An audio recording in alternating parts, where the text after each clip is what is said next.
Wild, wild, wild. So, erstmal Servus. Und die Mara ist natürlich auch da, wenn auch leicht kränklich. Servus. Servus. Genau, einmal gute Besserung, so sieht's aus. Chico, ich werde ihn jetzt nur noch Michael nennen. Ich glaube, das ist einfacher. Ich nenne ihn nur noch Michael Knight und dann ist gut.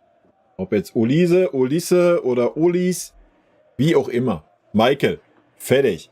Verstehst du? Mach den Trara nicht mehr mit. So ein Ding. Olise, Ulisse, Olis. Nein, einfach Michael. So ein Ding wird das.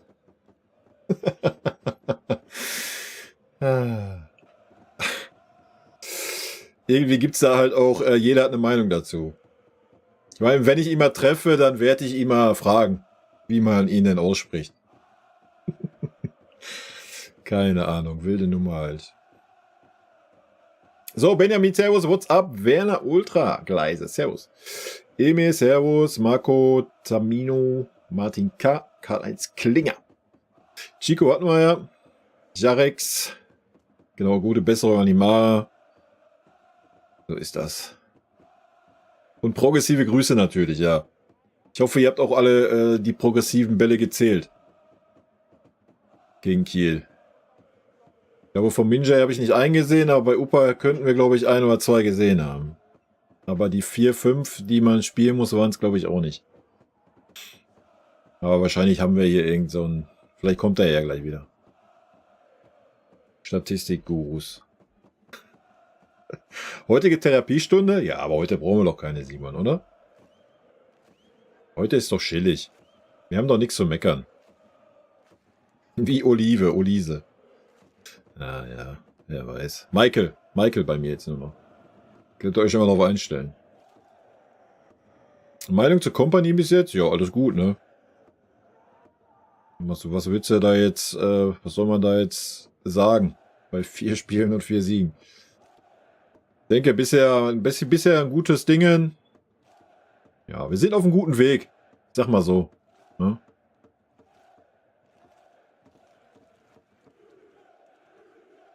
Aha, warum haben wir denn Buna Saar 2.0 in der Mannschaft? Weil ein Sacher verletzt ist, oder was? Oder worauf soll das bezogen sein? Ben, Servus und Glück auf. Und Joka, Servus, Chris, Servus.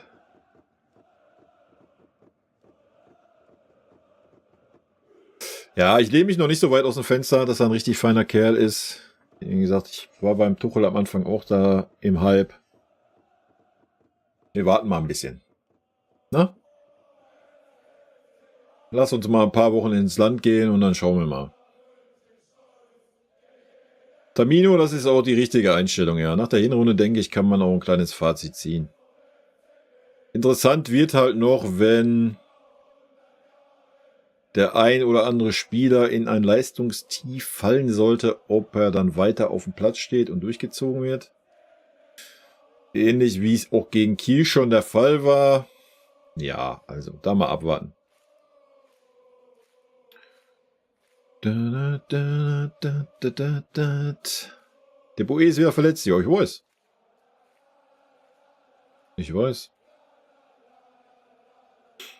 Ja, wir werden sehen. Ich bin gespannt, ob er einen Aznu bringt oder ob er... ja, Alternative ist halt King Josua.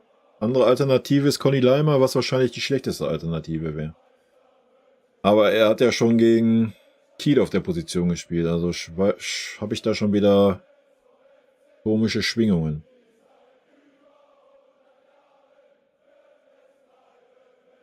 Ja, ist doch schön, wenn sie da Goretzka Fragen habt. Wegen mir.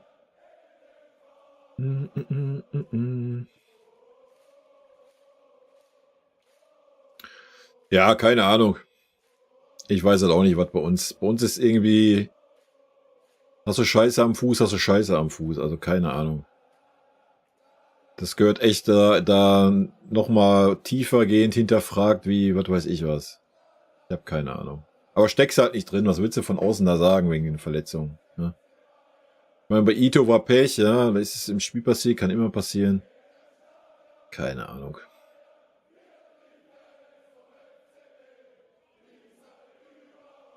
Na, ich glaube nicht, dass du eine Lanze für einen Harry Kane brechen musst, oder? Zumindest nicht bei mir, Ben.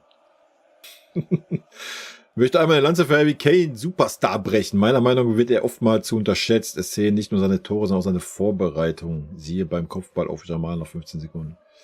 Ja, ich habe es ja in meinem, was heute, in dem Kommentarvideo, glaube ich. Harry Kane hat 4 Tore und 4 Vorlagen in 3 Spielen. Also, wer immer sagt, der Mann ist sein Geld nicht wert, der, keine Ahnung. Der sollte sich dann besser Synchronschwimmen angucken oder sowas.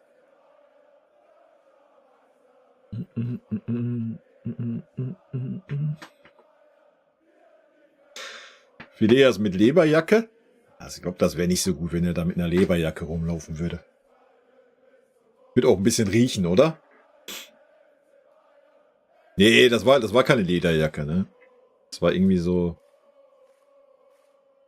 Regenjacke mäßig, so ein bisschen, so. Weiß ich nicht. Aber ja, es ist erfrischend. Ja, ist erfrischend. Aber ist schön, ich kann dann auch mal auf so Schreibfehler und so kann ich dann auch mal rumreiten. Phileas. Sonst muss ich das ja immer nur abkönnen in den Kommentaren.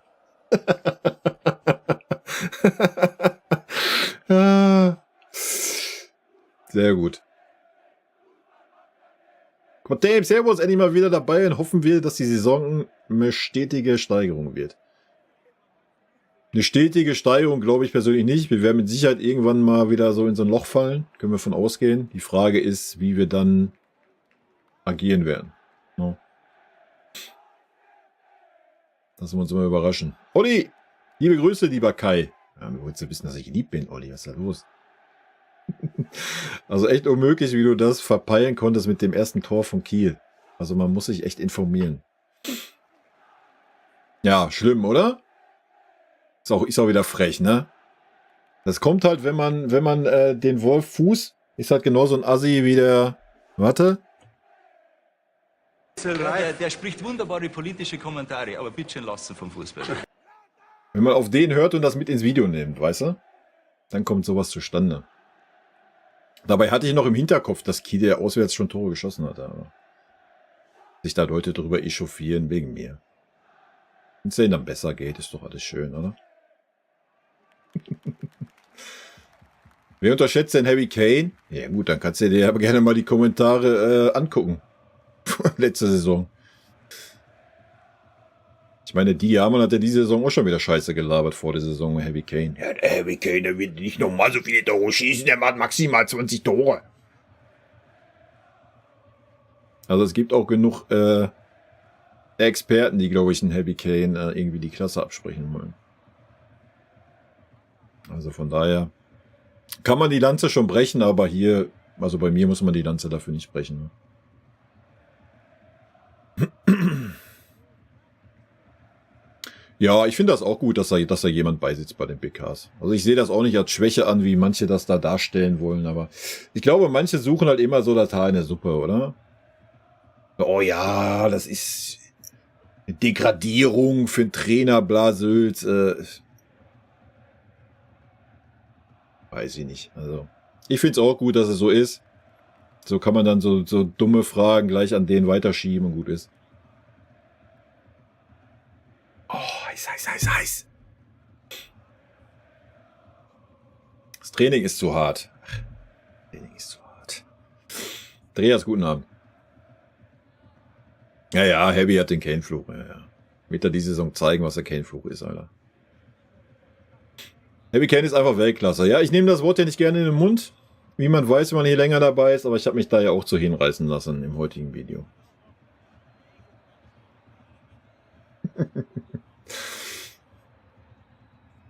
Ja, ich sehe ihn leider auch nicht als rechten Verteidiger, also gar nicht. Ich glaube, es hat da letzte Saison eindrucksvoll bewiesen. Ja, wenn es wirklich Not am Mann ist, ja, dann kann man darüber nachdenken, aber also du hast King Joshua, der das schon bei uns jetzt 2,5 Spiele so gespielt hat und in der Nationalmannschaft spielt, also entweder stellst du einen Kimmich dahin, dann kannst du endlich mal Palhinha Pavlovic in die Mitte bringen, oder du stellst einen Aznu dahin und alles ist tutti. Ja, dann kann der Junge entweder packt das dann jetzt oder nicht. So, Feierabend. Dinamo Zagreb ist jetzt auch nicht der Übergegner, wo man Angst haben muss, was weiß ich was. Also feuerfrei. Ja? Windbreaker, genau, Windbreaker war es. Bause in Haus, guten Abend. Hoffe, es geht euch gut. Ja, ein bisschen kränklich. Weil die Frau Viren verteilt, aber im Großen und Ganzen geht es mir gut. Hoffe, dir auch. Kannst das ab, wie dir, das ist schön. Grammatikai, ja. Genau. Ich muss noch tippen, ich weiß noch nicht. Ich habe mich noch nicht festgelegt. Aber ich gehe auch so, ich denke, ich werde so das Standardergebnis in der Champions League Heimspiel tippen, 3-0. Ja. Aber ich muss mir morgen noch Gedanken machen. Weil ich muss ja auch noch einen Champions League Sieger tippen und die Halbfinalisten. Mal gucken. Erst Oktoberfest, dann Topspiel. Dann hoffe ich, dass du vom Topspiel noch was mitkriegst, Simon. Ja? Dann reagierst du auf die Pressekonferenz. Ich denke mal so in, ja, 10 Minütchen, Viertelstunde. Dann gehen wir rein. Die Diama lebt echt in seiner eigenen Welt. Ja, keine Ahnung, ich weiß nicht, was er genau gesagt hat zu Jamal. Ich hab da nichts nachgelesen. Also ist mir auch egal. Was hat die so erzählt? Aber dass unsere besten Erfolge direkt am Anfang der Saison ausfallen, gibt mir Flashbacks aus der letzten Saison. Das macht mir echt Sorgen. Nee, mir macht das eigentlich keine Sorgen. Ja, es ist natürlich super schade. Ja, da gehe ich 100% mit. Gerade Stunny, super schade. Der hat echt einen sehr, sehr starken Eindruck gemacht. Mit dem Boe weiß ich nicht. Der sieht immer so zerbrechlich aus irgendwie. Bei uns war der noch nicht einmal so, wo du denkst so, ah komm. Da kommt irgendwie ein Büffel raus, der Vollgas geben kann. Der sieht auch immer so ein bisschen zerbrechlich aus, habe ich das Gefühl. Aber ganz ehrlich, du hast einen Kimmich, du hast einen Aznu und wenn du beide nicht willst, ja, dann spielt halt eine Dreierkette. Also ich denke, auch da ist Personal für da, um das tun zu können. Ja. Und wenn ich mich richtig erinnere, ihr seid ja auch alles hier so Goretzka-Jünger. Selbst Leon hat ja letzte Saison schon mal ein halbes Spiel als Rechtsverteidiger gespielt. Also let's go! Und wie gesagt, Conny Leimer hast du ja auch immer noch. Ja. Auch wenn das eher so semi ist, wie ich finde.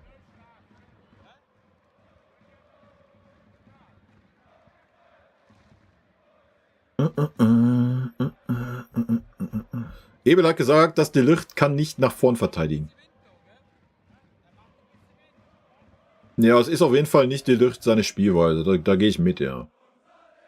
Ich glaube schon, dass er das kann. Er hat es auch schon gezeigt, dass er es kann, aber seine Spielweise ist auf jeden Fall nicht die eines Upamecano's oder Min-Jae Kims, die eigentlich immer nach vorne verteidigen wollen. Nein, das ist aber auch nicht schlimm, oder?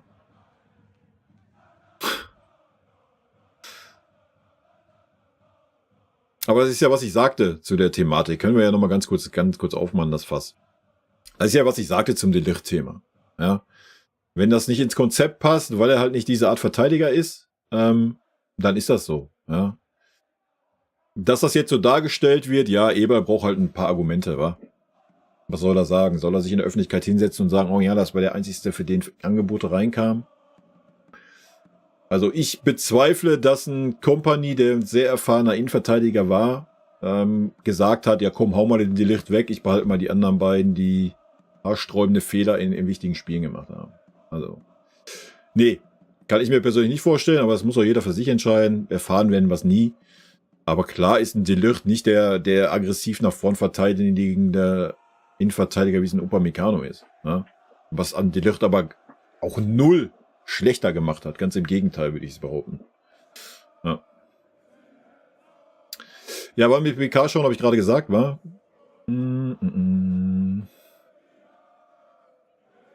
Ja, man muss immer was zu meckern haben, ne? What's up? So sieht's aus. Ja, beim Nagelsmann war es am schlimmsten eigentlich, ne? Der die ganze Jahreshauptversammlung mal kommentiert hat in der PK danach.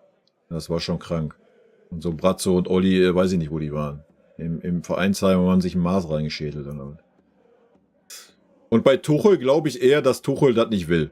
Ich glaube, Tuchel ist diese Art Trainer, der das dann, so wie manche das hier auch empfinden, so als Abstufung sieht. Ja. Ja.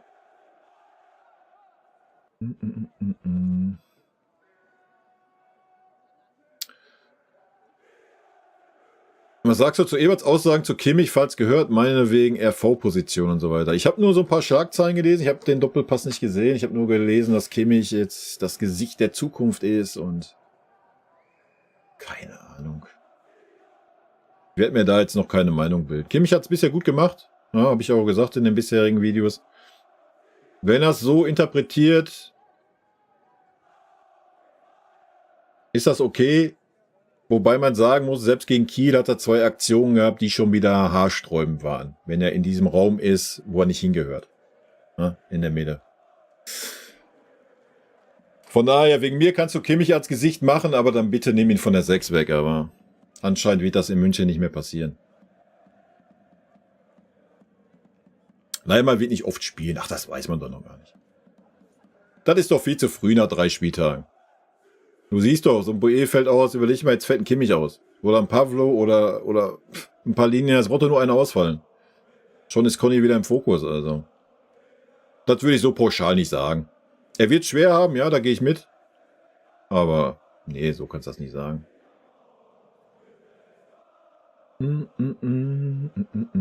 Nee, ich habe mir die Tuchel-Doku noch nicht angeschaut. Ich weiß auch schon gar nicht, ob die schon komplett released ist auf FC Bayern TV. Ich werde mir die reinziehen, wenn die auf YouTube kommt, damit ich darauf reagieren kann.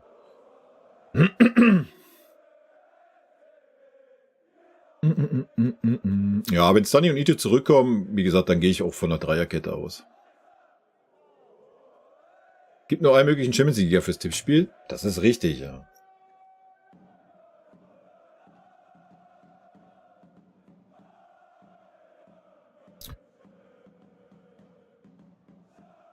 Naja, wie sich der neue Modus anfühlt, kann man halt noch nicht sagen vor dem ersten Spiel, oder? Lass uns mal 1, 2 Spiele sehen und dann lass uns mal eine Tabelle sehen und dann kann ich mal sagen, wie sich das anfühlt. Was aber positiv ist, du spielst halt nicht 2 Spiele gegen irgendwie eine und dieselbe gute Mannschaft und dann 4 Gruppenspiele, sondern du spielst halt gegen 8 verschiedene Teams. Das finde ich schon ganz gut eigentlich. Wie sich das da mit der Tabelle und so anfühlt, muss man mal sehen. Aber ich denke, es wird auf jeden Fall spannender werden. Ne? Gerade was die direkte Quali angeht, die ersten 8 und dann bis 24, Platz 24 runter. Ich glaube, das kann schon ein bisschen interessanter werden. Für uns jetzt vielleicht nicht unbedingt. Ich gehe eigentlich davon aus, dass wir durchmarschieren, in Anführungsstriche. Ich habe es ja da damals zur Auslosung da hingeballert, wie ich das sehe. Also ich sehe uns schon unter den ersten 8 war. Frag mich nur, wenn Michael weiter performt, wo dann Sané spielt. Ich glaube, dass das relativ wenig mit Michael zu tun hat. Ich glaube eher mit Serge, oder? Wenn Serge so weiter performt wie bisher, wird schwer für den Sané.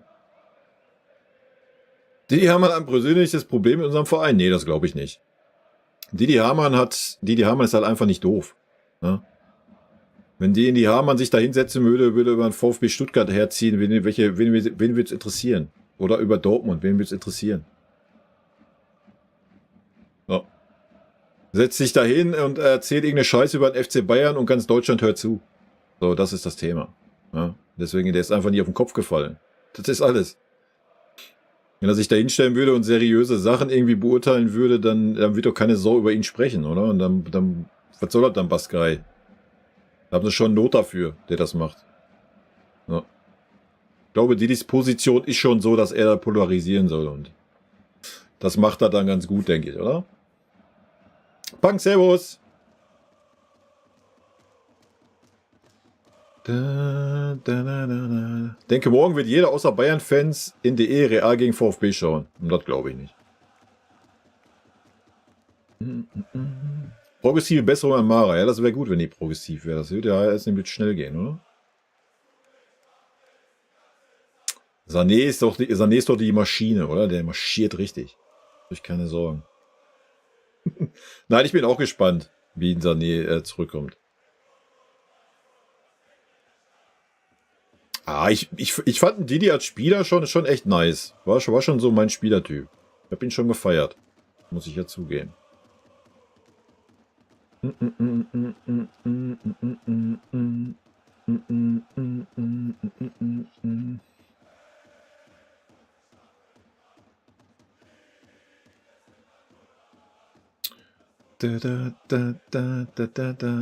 Naja, wenn es um dünne Beine geht, dann nimm das Beispiel Müller. Was hat Müller denn dann? Streichholzbeine oder was? Wieso? Sané ist doch schon zurück. Hat er noch nicht gespielt. Nee, habe ich mir nicht angeguckt, den Doppelpass.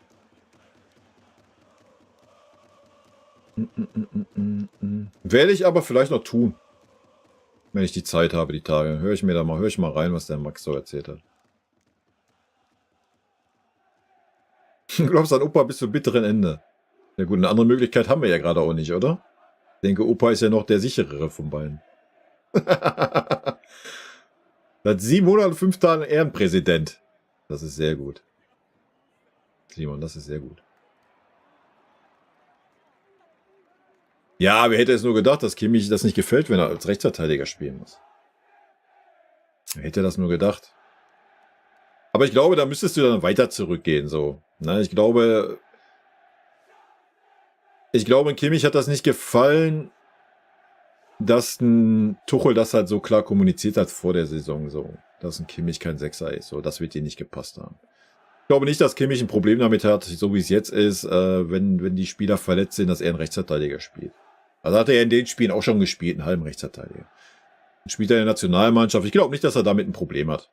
Ich glaube einfach, die Aussagen, die da getroffen wurden, das haben wir ja letzte Saison auch schon durchdiskutiert gehabt, kannst du halt so nicht treffen öffentlich.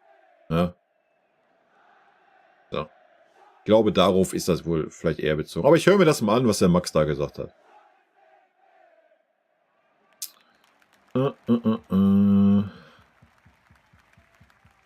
Ja, wer würde sich das auch antun, die Saison nochmal zu schauen? Aber vielleicht sehen wir mal ein paar Einblicke, wie ein Tuchel mit den Spielern umgegangen ist. So, das wäre so das Interessante. In so einer Doku. Mal gucken.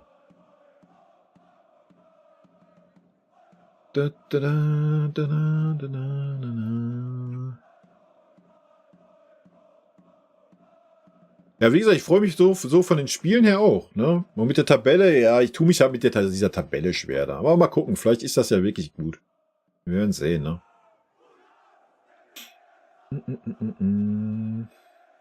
So, servus.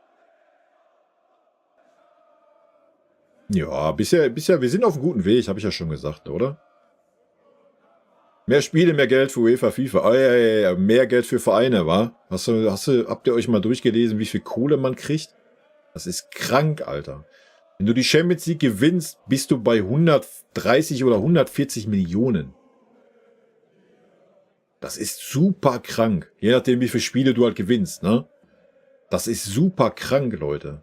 Ihr müsst euch mal die Prämien durchlesen. Guckt euch das mal an. Das ist abartig. Das ist wirklich abartig.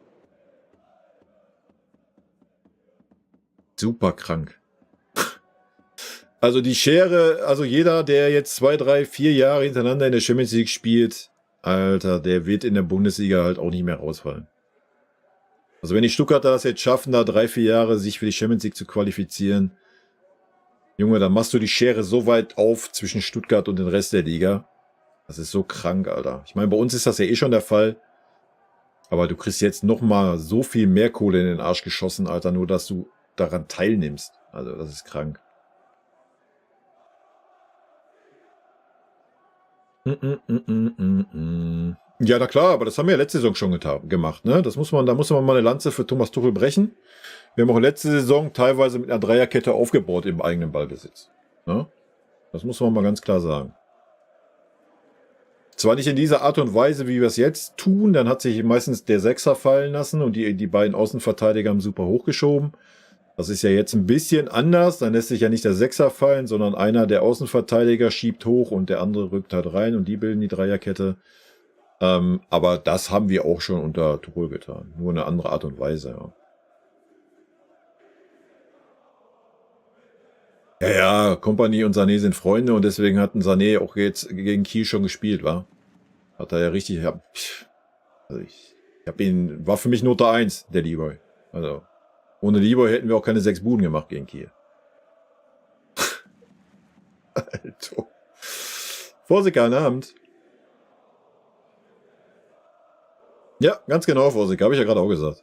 Der haut die halt raus, um relevant zu bleiben. Ist halt einfach so. Ist halt nicht doof. Ja?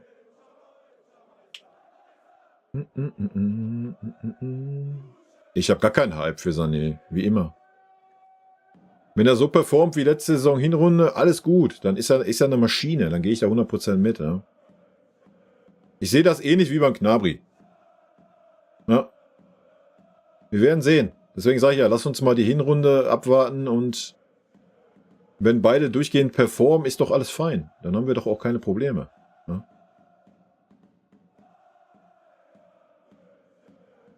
Aber ich bin ja auch ein Fähnchen im Wind, ne, habe ich heute in den Kommentaren gelesen. War ja wieder wild. Weil ich einen Serge gesagt habe, dass er die ersten 3 Spiele gespielt hat. Und ich ihn letzte Saison zerrissen habe und davor das Jahr, weil er keine Leistung gebracht hat.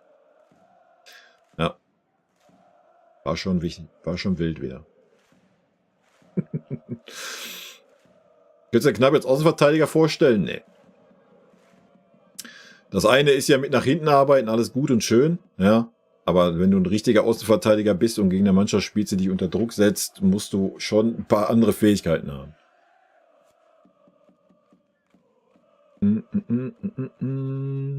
Ja, na klar, merkt man, dass sich einiges verändert hat. Und muss ja auch.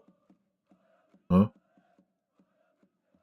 Denke, man merkt generell, das habe ich auch heute gesagt, man merkt generell einfach, dass ein Konkurrenzkampf da ist und Konkurrenzdruck da ist. Ist für den einen oder anderen vielleicht nicht so gut, mal wenn man Mathis Tell mal sieht. Ich denke, auch der merkt das. Aber wenn du dann so einen Serge Gnabry oder so einen Joshua Kimmich siehst, dann siehst du schon, dass die wissen, was die Stunde geschlagen hat. Erst recht, wenn man dann sieht, dass so ein Goretzka ganz draußen ist, der denselben Status hat in dieser Mannschaft oder hatte vor der Saison, dann weiß auch jeder, was Phase ist, so, weißt du? Und das merkt man diesen Spielern an. Und das haben diese Spieler einfach mal wieder gebraucht. Ne? Und nicht immer dieses Goretzka und Kimmich spielen immer, weil sie immer da spielen. Ne? Ist ein bisschen schade jetzt für Leon, ja. Der es jetzt auch nicht so schlecht gemacht hat, die Chancen, die er gekriegt hatte, aber ja, ist das Bauernopfer so ein bisschen, ne?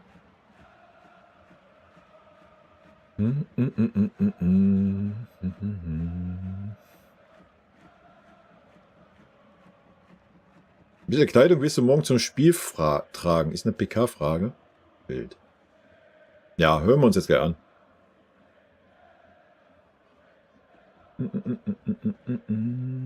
Ja, aber da hätte ich mir die Ausschnitte erstmal anhören müssen, oder?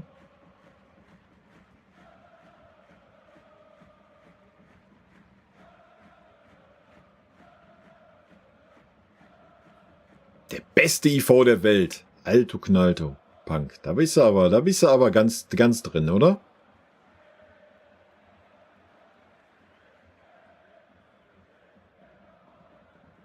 Ach, Chico, jetzt muss ich mir den Doppelpass ja erst recht anhören, wenn du sowas raushaust hier. Endlich fällt mal der Name Kimmich. Aber hey, im Positiven, wa? Im Positiven, nicht im Negativen.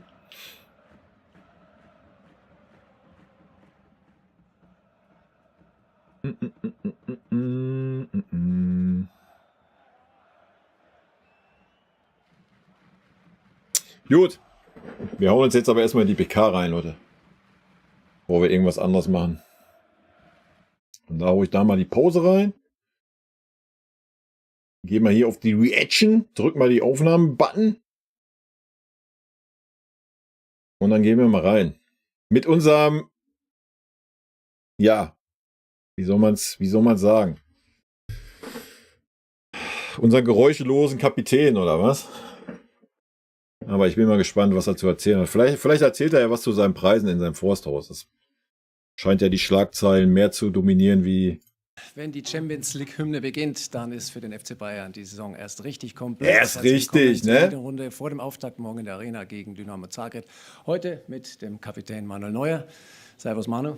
Servus. In die 16. Champions League-Saison, glaube ich, gehst du. Ja. Wahnsinn. Ich habe nicht mitgezählt. Haben wir viel zu bereden. Also bitteschön, eure ersten Fragen. Es beginnt vorne der einfach Halder Torben Hoffmann für Sky. Ja, Manu, ist ein neuer Rhythmuswettbewerb auf Champions League und wie sehr freust du dich drauf? Und nochmal eine zweite Frage, jetzt ist der nächste Rechtsverteidiger mit Boe verletzt, Nastani. Hat der Kapitän da so ein bisschen Mitspracherecht? Der Trainer, tauscht er sich aus mit dir, wen er möglicherweise... Ja, na klar. Oder? Ist doch normal. Hat der Nagelsmann doch auch gemacht. Na klar geht der Trainer zum Manu und sagt, hör mal Manu, sag doch mal, wen sollte ich denn jetzt als Rechtsverteidiger aufstellen? Ich habe jetzt noch nicht so viel Erfahrung, ne? Bin ja noch ein ganz unerfahrener Kerl. Sag doch mal, wen soll ich jetzt als Rechtsverteidiger aufstellen? Also ich weiß nicht, was manche Reporter morgens in ihren Kaffee sich schütten, Alter. Jetzt mal ernsthaft. Wir sind doch nicht in der Kreisliga A, wo du zum Goalie gehst und sagst mal, ey, wen würdest du denn jetzt da gerne haben? Was meinst du, wer passt denn da hin? Junge, Alter. Weise hinten rechts jetzt einsetzt, Leimer oder Kimmich, also gibt es da auch einen Austausch mit dem Kapitän? Ja, erstmal zur Champions League-Saison. Also für uns ist das alles neu, jetzt auch so wie die Liga quasi startet. Ja, ist alles neu. Die Tore sind jetzt rund und der Ball ist eckig geworden, Leute. Versteht ihr? Ist alles neu jetzt in der Champions League. Und ich glaube, das Und warum ist eigentlich die Quali so schlecht bei uns wieder? Was? Katastrophe. Wichtigste am Ende ist, das Finale ist in München, wir wollen dahin und alles andere ist jetzt auch zweitrangig. Wir freuen uns auf diese Saison und Der Manu ist aber echt alt geworden, oder? Oder ist er noch nicht lange wach? wir werden alles geben, um dahin zu kommen. Ich glaube, der Trainer muss sich nicht mit mir austauschen, der hat, glaube ich, einen sehr guten... Wer hätte das nur gedacht, dass der Trainer nicht den Torwart fragt, wen er denn als Rechtsverteidiger aufstellen soll? Junge, Alter. Überblick über unseren Kader und wen er Der Manu hätte das gerne, so wie es beim Nagelsmann war. Ja, das hätte er gerne, aber nein. einsetzen kann. Junge. Und da vertrauen wir natürlich auch in ihn und auch in den Spielern, die dann da stehen werden. Daneben Stefan Kumberger für Sport 1. Manuel, unter Vincent Kompany spielt ihr oftmals hinten Mann gegen Mann. Wie ändert sich da dein Torwartspiel? Musst du noch mehr auf der Hut sein, um rauslaufen zu können, oder wie adaptierst du das? Ich sag nichts, oder? Ja. Ich meine, man sieht den Unterschied ja nicht, oder? Oder ist jemandem aufgefallen, dass der Manu ein anderes Torwartspiel spielt jetzt unter Kompany? Weiß nicht. Sieht man das? Wo ein Manu so rumläuft, rumsteht? Ja, es ist natürlich abhängig davon, was auch der Gegner macht, ob der den Ball in den Fuß haben will, ob die Bälle in die Tiefe kommen. Und oft haben wir es wirklich so, dass wir 1 gegen 1 auch hinten spielen. Und dann ist es abhängig davon, auch wie die Laufwege des Gegners sind, wie ich versuche dann auch die Situation einzuschätzen, ob ich die Bälle antizipieren kann, ob ich rauslaufen kann, ob ich den Sweeper-Keeper machen kann oder auch nicht. Und dann... Den was? Den Sweeper-Keeper? Habe ich das richtig verstanden? kann, ob ich den Sweeper-Keeper machen kann oder auch nicht. Den Sweeper-Keeper? Alter, das muss ich ja schon wieder klippen eigentlich. Den Sweeper-Keeper. Okay. Ist das sowas wie XG-Wert oder was? Sweeper-Keeper. Jeeper-Creeper. Ach, ey. Ich bin, glaube ich, einfach nicht modern genug, oder? Für den aktuellen Fußball. Sweeper-Keeper. Ach, herrlich, Leute. Gerard, hallo. Ja, ist mir schon klar, was er damit meint mit Sweeper-Keeper, aber was sagt denn Sweeper-Keeper? Und dann ist es natürlich mit Ball auch nochmal ein anderes Spiel geworden, wenn wir Mannschaften haben, die gegen uns gegen eins spielen werden und uns versuchen zu pressen, dass ich dann auch meine Position anpasse und vielleicht auch ein bisschen höher als zuvor stehe. Aha, das ist dann der Sweeper. Der Sweeper-Keeper. Leute, dass Manu das kann, ich meine, das hat er schon früher gezeigt. Ja, das ist ähnlich wie Kimmich. Ich glaube, auch er kriegt da ein und weißt du, er kann endlich ein halber Feldspieler sein. Genauso wie ein Kimmich, der 3 Positionen unter dem Kompanie gleichzeitig spielen darf. Perfekt. Ja. In der Mitte Heiko Niederer für die Bild-Zeitung. Servus Manu. Du hast dir jetzt ja im Sommer anscheinend einige Gedanken gemacht über die Zukunft, hast die Karriere in der Nationalmannschaft beendet. Die große Frage natürlich auch, wie sieht es im Verein aus und wäre vielleicht dieses Finale der Horm in München ein würdiger Abschluss deiner Karriere oder ist das zu weit weg noch gedacht? Das ist zu weit weg, sagt er. Mein Take ist, er sagt, er ist zu weit weg. Ich fände es cool, ist mir heute noch durch den Kopf gegangen, so. Für den super unrealistischen Fall. Da muss viel zusammenkommen, alles hin und her, ja. Wir gewinnen das Finale der Horm und verabschiedest Thomas Müller und Manuel Neuer. Also, auf was für einer größeren Bühne kannst du denn dann gehen? So. Aber ich würde behaupten, dass es bei beiden nicht passieren wird. Ist auf jeden Fall immer ein würdiger Abschluss der Saison, aber dann wird es ja noch weitergehen, weil wir die Club-WM spielen. Ja, guck mal. Aber wie gesagt, also ich habe Dann kommt der europäische Supercup im nächsten Jahr und da ist schon die neue Meisterschaft da und wild. Hä? habe es ja, glaube ich, auch schon in Interviews gesagt, dass ich jetzt nicht in die Saison starte, um am Ende auf Wiedersehen zu sagen und dass ich meine Karriere beende. Ich fühle mich sehr gut. Ich denke, bin leistungsfähig und spiele auf einem guten Niveau und die Zeit wird einfach zeigen, wie es um meine körperliche Verfassung steht, wie es dann weitergeht, ob es mir Spaß macht, ob ich gebraucht werde hier im Verein. Ob der Verein mir weiterhin 22 Mille zahlen möchte dafür, dass ich den Sweeper-Keeper mache. Ich denke, das wird auch ein kleiner Grund sein, oder? Und dann schauen wir mal. Dann der letzten Reihe, Felix Rohde. Ansonsten stimme ich ihm natürlich zu, ja, wenn er die Leistung noch bringen kann. Leute, wir reden über Manuel Neuer. Punkt, ja. Und wenn er 45 ist und immer noch die Leistung bringen kann, als wäre er 25, ja, dann lass ihn spielen, bis er 45 ist. Wegen mir, alles gut, ja. So, dasselbe gilt für Thomas Müller.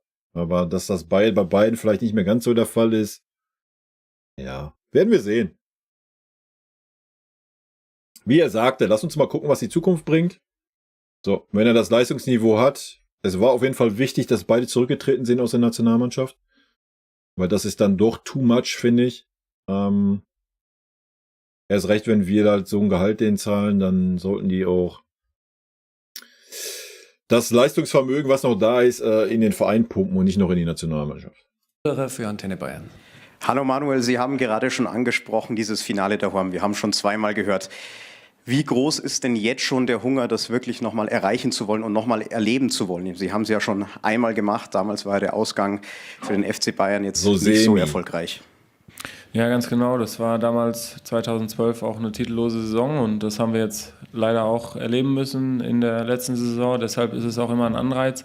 Was danach kam, wissen wir alle. Das war Aha, das ist dann immer ein Anreiz. Also brauchen wir immer erst eine titellose Saison, um dann Anreiz wieder zu haben, oder was? Manu. Das Triple mit dem Sieg in Wembley gegen Dortmund und ich glaube, die Motivation in den Spielern und bei uns in der Mannschaft ist einfach sehr hoch und das wollen wir versuchen zu erreichen und es wäre natürlich sehr schön, dass es in der eigenen Stadt passieren könnte und ich glaube, die Fans und wir alle auch an der Sebener Straße mit den Mitarbeitern, mit dem Team, mit den einzelnen Spielern sind sehr motiviert, das auch zu schaffen und da müssen wir einfach schon im ersten Spiel auch unsere Hausaufgaben machen und versuchen von Beginn an auch in der Champions League da zu sein. Ja, was eine Frage, oder? Also ich denke, was gibt es Größeres im Vereinsfußball, wenn du ein Champions League Finale in deinem eigenen Stadion haben kannst? Also ist doch klar, dass da jeder nochmal 10% motivierter ist wie in irgendeinem Bundesligaspiel. Also hatte ich ja auch einen in den Kommentaren, der irgendwie geschrieben hat, ja, ich bin mal gespannt, ob man in der Champions League dann auch so motiviert ist. War man ja sonst nicht so.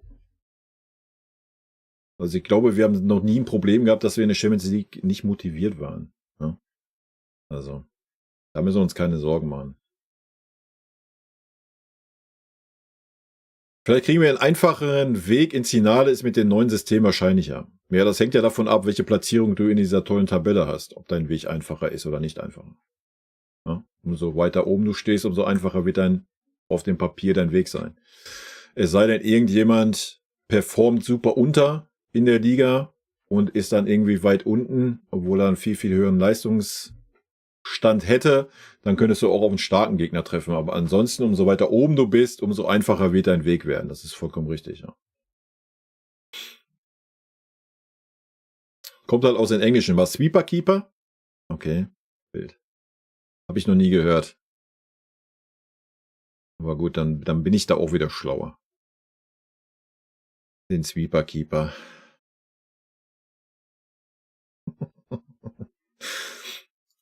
Christian Kunz für die dpa. Wie wichtig ist denn besonders ein guter Start jetzt gegen Zagreb und wie bewerten Sie die gesamten Gegner, die Sie in der Gruppenphase, also in der Ligaphase haben? Ja, erstmal muss ich sagen, dass es was Neues ist für uns alle und dass wir sehr gute Gegner haben. Das ist kein Geheimnis. Also ich glaube, wichtig wird aber dennoch sein, wie eben angesprochen, auch der Start. Ich meine, der hat uns jetzt auch in der Liga und im DFB-Pokal geholfen, dass wir jetzt 4 Spiele hatten, 4 Siege hatten und da, glaube ich, wird die Brust auch ein bisschen breiter, da steht man anders auf dem Platz, kann sich auch anders präsentieren und zeigen und dementsprechend wollen wir das auch in der Champions League nicht verändern, sondern diesen Schwung einfach mitzunehmen in das erste Spiel zu Hause gegen Dynamo. Ja. Dann ein Gast aus. Manu, du solltest doch die Frage beantworten. Wie siehst du die ganzen gesamten Gegner? Ja, er hat natürlich vollkommen recht. Na? Wir sind gut reingekommen. Es geht jetzt darum, dass wir den Schwung mitnehmen, dass wir das Spiel gewinnen. 3-0 und alles ist tutti oder meinetwegen 4-1 oder 3-1 und dass der Flow weitergeht, das wird wichtig sein, ja. Aus Kroatien, ja bitte. Hello, Manuel. My name is Milan. I'm coming from Croatia. I gotta ask you, what do you know about Dynamo's team? What are their advantages and disadvantages? And if you can recall, because you had numerous Croatian players as your teammates here in Bayern, so if you can recall your memories about them, Mandzukic, Olic and the others. Ja, natürlich. Also ich habe jetzt nicht mit Mandžu, mit Ivica Olic oder so vorher gesprochen. Ich hätte jetzt auch vielleicht nochmal mit Ivan Rakitic sprechen können, aber sie haben ja gerade mit Hajduk auch gegen Dynamo gespielt und gewonnen. Aber grundsätzlich ist es so, dass wir unsere eigene Analyse machen über Dynamo. Ich wollte gerade sagen, als wenn der Manu, auch wenn er Kapitän ist, dann zum Trainer geht, pass mal auf. Ich könnte den Rakitic mal anrufen. Ja? Er hat ja erst vor einer Woche gegen die gespielt. Also, wild. Was soll er dann für Erkenntnisse liefern in der heutigen Zeit? Wo wir mit Sweeper, Keeper und progressiven Pässen gut aufgestellt sind. Also. Und auch wissen, welche Stärken und Schwächen der Gegner hat. Grundsätzlich ist es so, wenn eine Mannschaft gegen uns spielt, die nicht aus den Top 5 Ligen kommt, dann ist es immer hilfreich, schnell zu spielen, die richtige Position zu haben und dem Gegner durch das schnelle Spiel auch so unter Druck zu setzen, dass wir die eigenen Chancen kreieren. Dann wissen wir natürlich, dass die Nummer 10 halt ein sehr starker Spieler ist, auch Petkovic vorne in der Box ein starker Spieler ist, der mit beiden Füßen abschließen kann, der sehr groß gewachsen ist, auch eine gewisse Wucht mit reinbringt in den Strafraum und da müssen wir einfach aufpassen. Grüße gehen raus an Minjay und Opa, wa? Nächste Frage bitte. Fragewunsch. Nein, nicht der Fall. Naja, Claudio, alle klar zu besiegen in der Gruppe, bis auf Barca. Ich meine, wir spielen auch gegen PSG, oder? Ich weiß nicht, ob man den Anspruch hat, PSG klar zu besiegen. Also wenn man den Anspruch hat, PSG klar zu besiegen, dann musst du auch den Anspruch haben, Barca klar zu besiegen. Also. Weil nur weil Hansi Flick jetzt da Trainer ist, oder was? Fall? Doch. Felix Röderer wieder. Bitte, letzte Reihe. Dieter, pass doch mal ein bisschen auf. Inwieweit bringt so ein Spiel wie Kiel jetzt nochmal richtig Schwung rein und Aufschwung vor dem ersten Champions-League-Spiel? Kann man da ein bisschen was mitnehmen oder blendet man das komplett aus? Nein, da kann man schon was mitnehmen, auf jeden Fall. Also ich glaube, es geht auch immer darum, nicht nur die Spiele zu gewinnen, sondern auch um die Art und Weise, auch gerade wenn man an die Anfangsphase zurückdenkt, wie wir gestartet sind, in das Spiel gegangen sind und ein frühes Tor erzielt haben und dann nicht uns ausgeruht haben einfach und weitergemacht haben. Das war, glaube ich, schon eine... Er hat zu 100% recht, ne? Das war ja auch immer so das Problem letzte Saison. Ja, wir haben dann ein Tor gemacht oder auch mal 2 und haben dann so gesagt, ach, weißt du was, komm, jetzt setzen wir uns am Mittelkreis, packen die Karten aus und spielen Doppelkopf oder Schafkopf oder so. Und das kannst du machen, wenn du 4-5 gemacht hast, dann können wir da ja alle mit leben. Ja, deswegen hat er vollkommen recht, was er sagt. Demonstration gewesen auch von uns und das wollen wir versuchen natürlich auch gegen eine Mannschaft wie Dynamo mitzunehmen, so auch zu starten und ich glaube, dass auch Dynamo oft in der Fünferkette gespielt hat. Andere Mannschaften, gegen die wir jetzt auch gespielt haben, haben auch in der Fünferkette gespielt und da werden auch natürlich die Räume eng. Sie werden versuchen, es auch zu verdichten und gerade wenn man das schon in den Spielen zuvor auch erlebt hat, dann weiß man, okay, wo sind vielleicht die Schlüssel für uns, was können wir aus den letzten Spielen mitnehmen, was wir da schon gut gemacht haben und das wird uns dann vom Trainerteam auch immer nochmal aufgezeigt. Heiko Nitterer wieder, ja bitte. Manuel, du hast ja eine besondere Schalke. Geht ja immer noch das Mikro rum, wir haben es jetzt gesehen. Letztes Mal war ja schon das Gerücht da, dass wir jetzt mehrere Mikros haben. Ist ja gut, dass ich Pause gemacht habe. schönen Abend und einen schönen Stream. Mias an mir Grüße. Vielen lieben Dank, hau rein. Für dein Primey. 5. Monat. Vielen lieben Dank.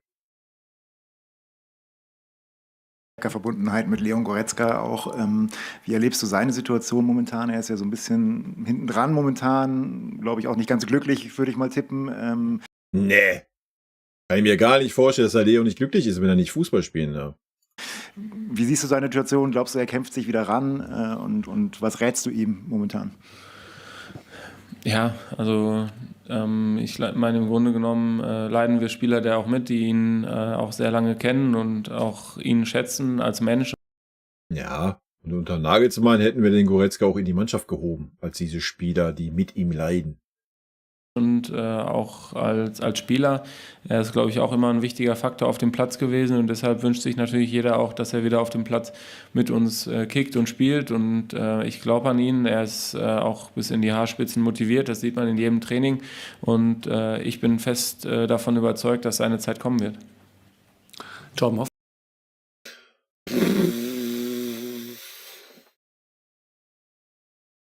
Weiß ich nicht, ob man das so kommunizieren muss, aber gut. Wenn man das so kommuniziert, heißt ja im Umkehrschluss, dass ich einen der Spieler, die auf diesen Positionen spielen, aktuell spielen, ihr abspreche, dass sie da zurecht spielen. Weiß ich nicht, ob man das als Kapitän dann so klar formulieren muss, öffentlich. Weiß ich nicht. Hätte man auch ein bisschen...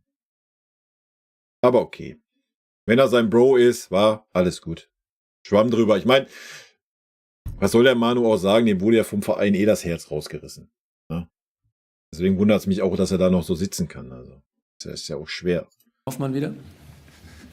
Manu, was sind die Vorzüge von Kompany, vom neuen Trainer? Was macht er möglicherweise auch anders, als es andere Trainer gemacht haben?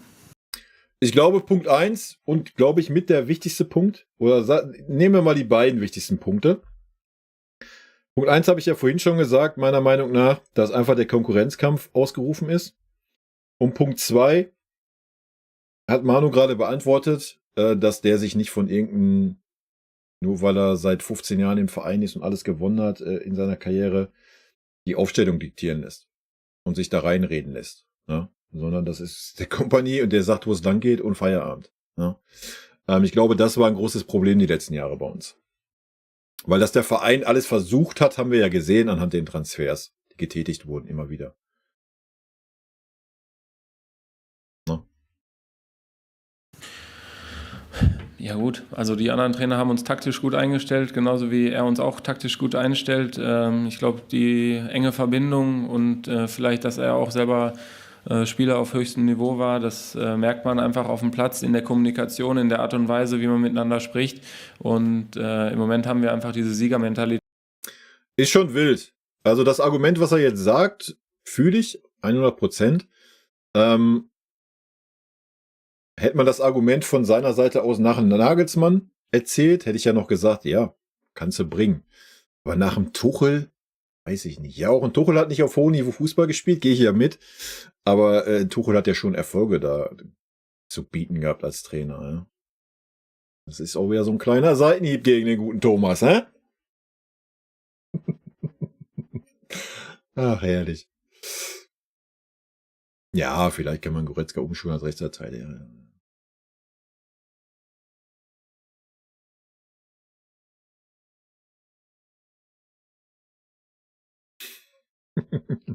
Chico, aber dann wäre es doch auch langweilig. Lass dem Neuer doch mal ein bisschen Futter geben.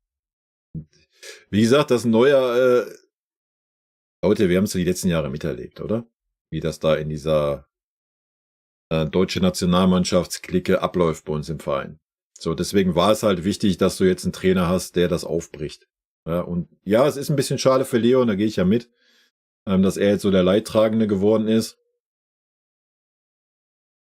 Ja, aber das Zeichen halt an diese ganzen Spieler war wichtig. Auf den Platz zurück. Das hilft uns natürlich als Team. Das haben wir uns vorher auch gewünscht. Ich glaube, so Spiele wie in Wolfsburg, die hätten wir vielleicht dann auch nicht gewonnen und das nochmal dann gedreht nach dem 2-1. Dieses Momentum, das hat einfach für uns dann gesprochen und ich glaube, das müssen wir jetzt einfach mitnehmen und das nehmen wir zusammen mit dem Trainerteam und in der Mannschaft. Das fühlt sich gerade sehr gut an und daran wollen wir weiter arbeiten und das natürlich ausbauen. Dann vielen Dank, Manu. Ich danke euch. Danke euch. Teil 1 ist zu Ende. Gleich kommen wir mit dem Perfektes Teil Schlusswort. zurück. Ja. Teil 1 ist zu Ende, Leute. Gut. Erstmal GB Servus, wa? So, ich lese erstmal, was ihr so noch rausgeballert habt, bevor wir in Teil 2 gehen. Aber da stelle ich mal so lange auf den Chat um hier.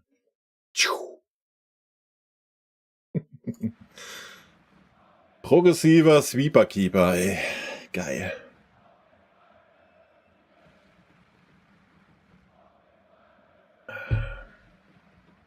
Ja, Manu, ihr merkt ja den Sarkasmus, oder?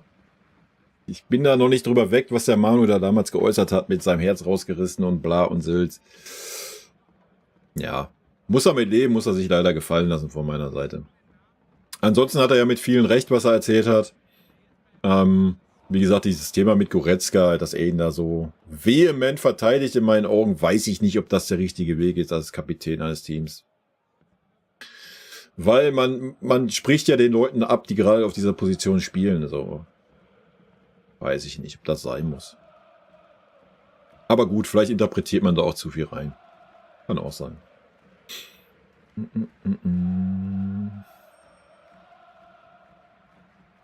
Hau rein, danke nochmal für dein Primey, ne?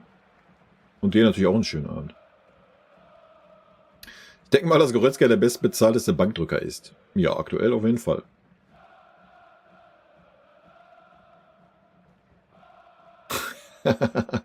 Cordio, ja, ist richtig. Ach, ja. Natürlich kann Kiel kein Gradmesser sein, muss es doch aber auch nicht. Aber auch Dynamo Zagreb kann kein Gradmesser sein zu Hause in der Champions League. Also, bitte euch. Der Gradmesser kommt mit Leverkusen und Feierabend. So, da brauchen wir über nichts drum herum reden. Danach kommen dann noch Spiele gegen Frankfurt, Stuttgart und sowas und Barca und dann können wir mal gucken, wo wir stehen. Ne? Ich denke, dann haben wir ein Gradmesser,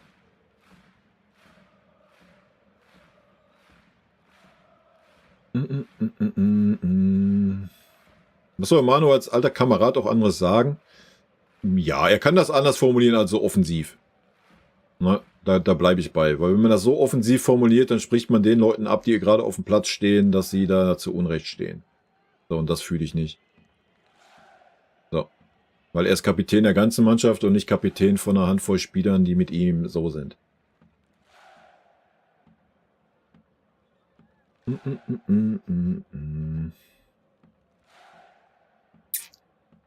Zeit und Geld heilen eh alle Wunder. Option Bochum steht für Leon? Nee, die steht leider nicht.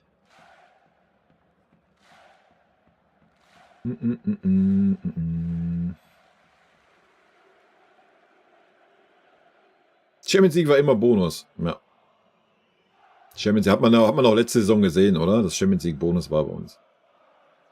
Dass da kein Fokus drauf war, hat man, glaube ich, letztes Jahr gesehen. Der Fokus ganz klar auf die Bundesliga war. Ja.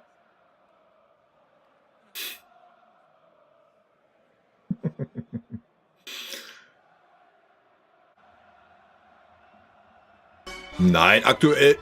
Leute. Freust du dich auf Sahne? Auf Sahne? Ich freue mich immer auf Sahne. An der richtigen Stelle.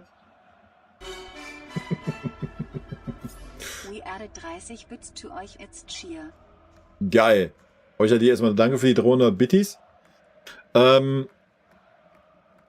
ich mich auf Leroy freue? Ich freue mich auf Leroy, ja. Wenn er so performt wie in der Hinrunde, freue ich mich auf Leroy. Definitiv. Wenn er so performt wie in der Rückrunde, dann natürlich nicht. Aber ich bin sehr gespannt, wie er performt, ja. Aber bevor wir zu Sané kommen, mal noch ganz kurz zu Leon. Dass ein Leon gerade nicht unberechtigt da außen vor ist, da brauchen wir nicht drüber reden, oder? Also, seine Saison war Müll. Dasselbe war sie aber von Gnabry, Kimmich genauso. Ja. So, und deswegen sage ich, dass Leon gerade so ein bisschen das Opfer ist. Weil du hast einen Pavlovic. Ich denke, wir sind uns alle einig, dass ein Pavlovic zu spielen hat, wenn er die Leistung bringt, die er bringt, weil er der Spieler der Zukunft ist auf dieser Position. So, dann hast du einen Palinja verpflichtet, der defensiv mit dir eine ganz andere Hausnummer ist wie ein Goretzka oder ein Kimmich. Den musst du halt auch mal integrieren. So, und dann hast du einen Josh, der auf einem sehr, sehr hohen Level aktuell performt. So. Ich meine, der Leidtragende ist schon Conny Leimer, ja. Aber Conny Leimer hat immerhin noch eine EM gespielt. Wenn auch eher schlecht als recht, meiner Meinung nach. Ja, und dann... Wo willst du den Leon noch hinstellen? Ich habe es gesagt, Leon ist auch kein Spieler, wo du jetzt gerade sagst, wo ist die Position für Leon in dieser Mannschaft? Ich sehe sie nicht. Ich sehe keine Position für Leon. Leon ist kein Sechser, der defensiv irgendwie da gut was reißen kann. Er ist kein Achter, der ein Spiel gestalten kann. Leon ist ein perfekter Umschaltspieler. Ja. So, wie oft schalten wir denn um? Ja, weiß ich nicht. Ich glaube, den Fußball, den wir aktuell sehen, ist, glaube ich, nicht für Leon gemacht. So, wenn, dann würde ich in Leon eine Reihe hinter sehen, ja. Da ist die Frage, hat er da überhaupt Bock zu? Haben wir letzte Saison schon diskutiert. Hat er da Bock zu? Will er ein Innenverteidiger sein? Ich meine, wenn Leon zum Trainer geht und sagt, pass mal auf, Trainer, was hältst du denn davon, wenn ich hier den Innenverteidiger gebe, wenn ich mich da reinknie? Ja, warum denn nicht? Ja, ich glaube schon, dass er das gut sein könnte. So, aber das wissen wir halt nicht, ne? Ansonsten sehe ich gerade keine Posi für Leon. Wir haben auf jeder Position bessere Spieler, als wie er das interpretieren kann. Goretzka auf einer Halbposition im Mittelfeld kannst du knicken. Goretzka auf der 8, ich bitte dich. Ja? Willst du einen Goretzka einen Pavlo vorziehen auf einer 8er Position? Nein. Willst du einen Goretzka auf einer 6er Position ein Palinja vorziehen oder einen Kimmich? Nee, auch nicht. Ja? Deswegen schwierig für Leon. So. Und man hat das ihm klar kommuniziert vor der Saison. So, es gab Angebote, da wollte er nicht hin, was völlig legitim ist. Und deswegen ist er jetzt da, wo er gerade ist. So, Feierabend. Ja. Wenn man Bayern TV abonniert, kann man auch Live-Spiele sehen? Nein. Du kannst die Live-Spiele nur kurz nach, ich weiß gar nicht, wie viele Stunden nach dem Spiel dir erneut angucken. Aber nein, Live-Spiele kannst du leider nicht sehen.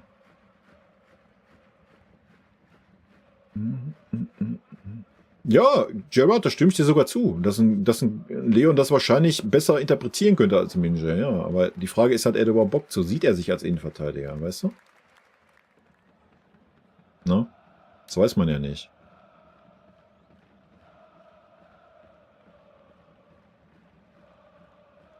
Nein, man soll ja kein Mitleid haben mit dem Leon. Man soll ja kein Mitleid haben. Alles ist gut. Er hat einen Vertrag und dann soll er da 2 Jahre auf der Bank hocken, wenn er das meint. Und vielleicht wird er ja nochmal ein Faktor. Wie gesagt, wenn du 2 Verletzte hast, wird er vielleicht nochmal ein Faktor. Ist ja auch gar kein Problem. Ja? So, und ich sehe ihn da auch nicht als Opfer oder Mitleid haben müssen. Nein, er hat einfach eine super scheiß Saison gespielt und davor das Jahr war auch schon grottig. So, und wenn du siehst, was der Mensch verdient an Geld, Leute, da müssen wir hier alle kein Mitleid haben. Aber so gar nicht. Ja? So wirklich gar nicht. Sorry. Punkt.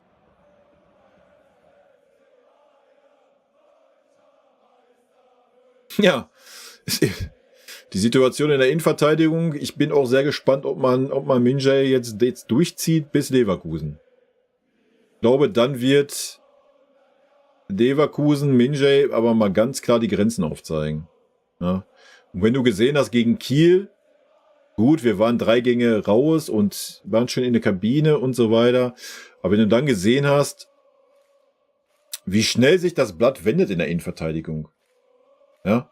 Eine schlechte Aktion, ein Gegentor und sofort hast du das Gefühl so, Alter, Scheiße, Panik, wir sind nur noch drittklassig in der Innenverteidigung. Ja. Also Katastrophe. Aber gut. Wie gesagt, ich kann es irgendwo nachvollziehen, dass man jetzt sagt, so, ja komm, jetzt hier, die und die Gegner, komm, wir ziehen mal Minje durch, wir ziehen mal einen Kingsley durch, um die Hoffnung zu haben, dass der Knoten platzt irgendwo oder irgendwie, was weiß ich. Aber keine Ahnung. Das ist bisher noch nicht passiert, wa? Ich bin sehr gespannt, ob man vor Leverkusen Erbik Dyer noch reinbringt oder nicht, wenn Min-Jae so weiter performt. Oder ob man das echt durchzieht und das Risiko nimmt. Wir werden es sehen. Gerard, dann messt das auch mal ordentlich, ne? Ich finde es nicht gut gegenüber die anderen Spieler, wenn er Goretzka da in die Mannschaft singen will. Da sollte er neutral und als Kapitän neutral sein. Jetzt schleppen wir Goretzka Probleme mit. Ja, sehe ich genauso, Karl-Heinz. Ne, als Kapitän sollte man da ein bisschen neutraler antworten, ja. Dass er sein Bro ist und da Kante geben will, alles gut. Kann man ja auch tun in gewissem Maße, aber das war schon ein bisschen too much, finde ich auch als Kapitän.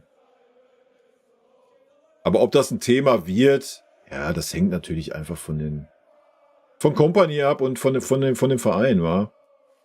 Ob das ein Thema wird oder nicht.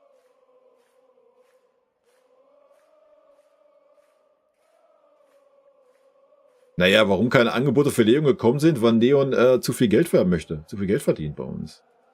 Ja. Ich wette, euch hätten Leon gesagt zu seinem Berater, pass mal auf, es reicht mir, wenn ich 10 Mille im Jahr verdiene, such mir einen Verein. Da hätten genug Vereine Schlange gestanden. Ja? Wenn du den Fußball spielst für Leon Goretzka, diese Art Fußball, in der Leon stark ist, dann ist Leon eine Maschine, Alter. Wenn er fit bleibt. Ja? So, aber es kommt doch kein Verein dahin und sagt, ach, weißt du, ja, 17 Mille ist kein Problem, komm mal zu uns, wir packen noch 1 Million drauf, oder was? So, das ist doch das Problem beim Leon. Wie bei allen, die bei uns jetzt zum Verkauf standen oder stehen oder wie auch immer. Ja? Hast du selbst bei Koman gesehen. Wer will den Koman haben, Alter, für das Gehalt, was er kriegt? Wer will den haben? Niemand, Leute, niemand. Ist halt so.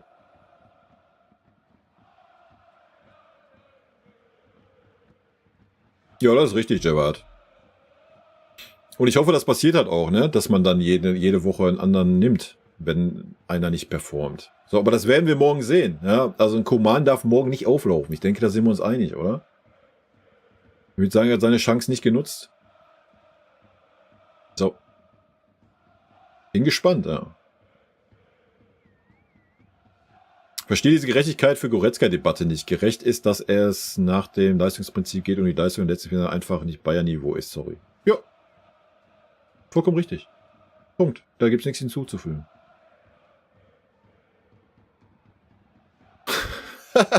Ja, Klasse ist aber absolut realitätsfern. Ich meine, vom Fußball her würde Liverpool wahrscheinlich noch passen, aber ja. Kann er sich dann hinter Rhein Gravenberg auf die Bank setzen, so wie der Rhein Gravenberg 1,5 Jahre hinter ihm auf der Bank saß, oder was? Ja, wir haben diese Spieler halt zu lange verhältschelt, machen wir uns nichts vor, oder? Leon sollte auf Gehalt verzichten und nach Bochum gehen, aber da müsste er ja nicht auf Gehalt verzichten, dann müsste er ja auf sein Einkommen verzichten. Was soll Bochum ihnen denn zahlen, Alter? Kannst ja gerne mal bei Transfermarkt gucken, ich weiß halt nicht, aber ich glaube nicht, dass in Bochum auch nur ansatzweise ein Spieler ist, der irgendwie mehr wie 2 Millionen verdient, wenn überhaupt so viel. Ja, dann muss ein Leon da für den obligatorischen Euro spielen, was ja auch nicht das Problem wäre. Ich glaube, er hat genug Geld verdient in den Jahren bei uns.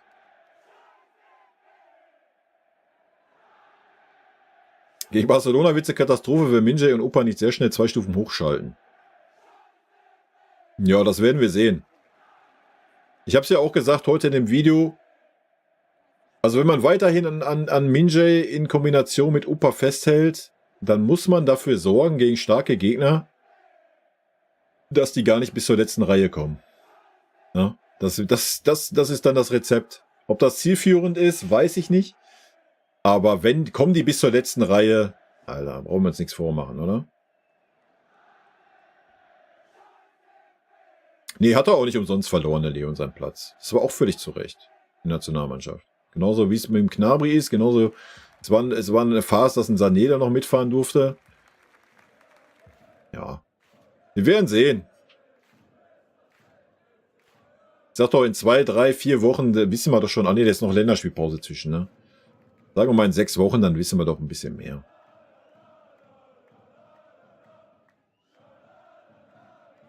Aber bei Opa eigentlich fand ich es gut gegen Kiel, habe ich nicht das Gefühl gehabt. Erst dann, nachdem das Gegentor war, dann war wieder Hühnerhaufen.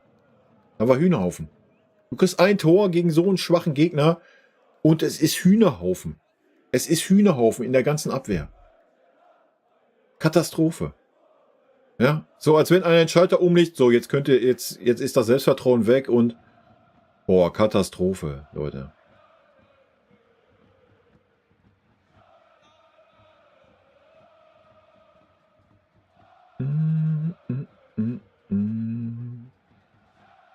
Ja, alles gut. Ja, ich sag ja, das ist ja so eine Charakterfrage, Multibob. Natürlich. Ja, wir müssen uns nichts vormachen, dass ein Leon woanders nicht das Gehalt verdienen wird, was er bei uns verdient. So, und wenn Leon sich jetzt denkt, so, wisst ihr was, leck doch meinen Arsch, Alter. Ich will nicht auf die Millionen verzichten, weil ich ein geldgeiler Wichser bin und mir die ganze Kohle reinziehen muss, weil ich sonst nicht leben kann, ich verhungern werde, in der Gasse lande, was weiß ich was, ein Eike Emil in 3 Jahren im Dschungelcamp sitzen muss, ja, dann setzt er sich bei uns auf die Tribüne und gut ist. So. Dann hat er auch die Fresse zu halten, was er auch tut. Dann hat sich aber auch Manuel Neuer als unser Ober-Mufti-Kapitän nicht dahin zu setzen und so eine Lanze zu brechen. Punkt.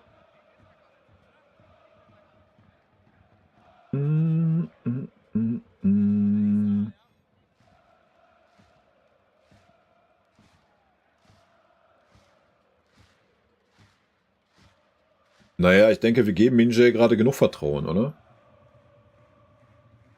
So langsam wäre es an der Zeit, dass Minjay das aber auch mal zurückzahlt.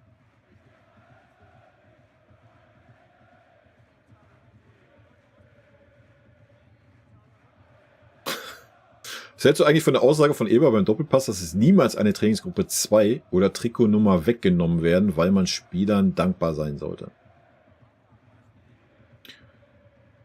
Ja, ich sag ja, das ist das Mir Samir, was man predigt, was abhanden gekommen ist, und wenn man das predigt, ja, dann kannst du das halt nicht bringen, den Move. Ich persönlich, bei Spielern wie ein Alphonso Davies, ich habe das heute in den Kommentaren gehabt, da stand auch, ja, wir müssen aber auch in Alphonso Davies dankbar sein.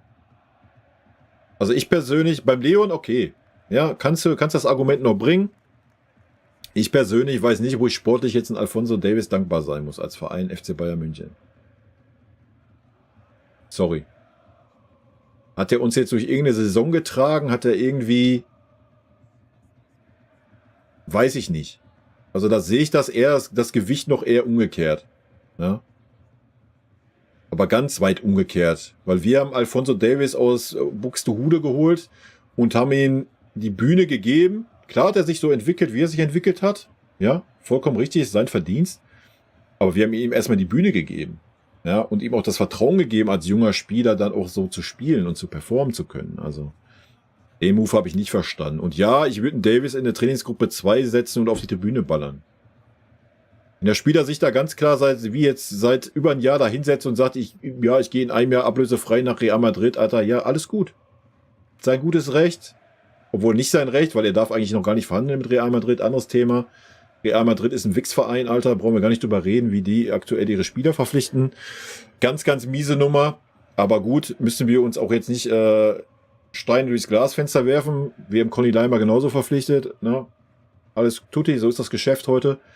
Was willst du mit dem Spieler? Was willst du mit diesem verkackten Spieler in dieser Mannschaft? Ja? Und ich habe es vor der Saison gesagt. Wie wäre es denn mal, wenn man jetzt diese Möglichkeit hat, ein Exempel zu statuieren an diesem Spieler? Dann weiß jeder Spieler die nächsten 10, 15 Jahre, oh, das kann ich mir beim FC Bayern aber nicht leisten. Aber nein, man macht genau das Gegenteil. Man macht das Gegenteil jetzt, ja? Und zeigt allen Spielern, die bei uns sind, ja, kein Problem. Ich kann schon vorher mit dem anderen Verein alles klar machen und wechsle dann in 1,5 Jahren dahin, ablösefrei, und ziehe mit 20 Mille Handgeld rein. Ist dem FC Bayern egal, der nimmt das so hin. Ist doch super. Ist ein super Zeichen, was du setzt. Ja? Doch geil. Was wäre das denn mal für ein Zeichen, wenn man gesagt hätte, alles klar, Alfonso, ist dein gutes Recht, du hast Vertrag, du willst den nicht verlängern, ja, dann gehst du auf die Tribüne und spielst die Saison kein Spiel. Ja. Und dann überlegen sich vielleicht mal andere Spieler, die das vielleicht ähnlich dann denken, die kommenden Jahre, ja, will ich mich ein Jahr auf die Tribüne setzen? Ja. Und dann jetzt, um darauf zurückzukommen, die Aussage ist Schwachsinn, Alter. Ja, ich verstehe die Aussage, wenn wir das auf den Kimmich, auf den Goretzka, auf sonst wen beziehen, der 10 Jahre in diesem Verein ist. der ein 6-Tubel gewonnen hat, mit großem Anteil daran, alles gut.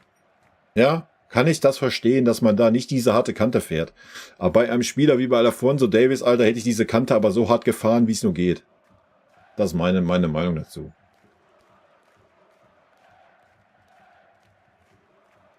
So, Prost.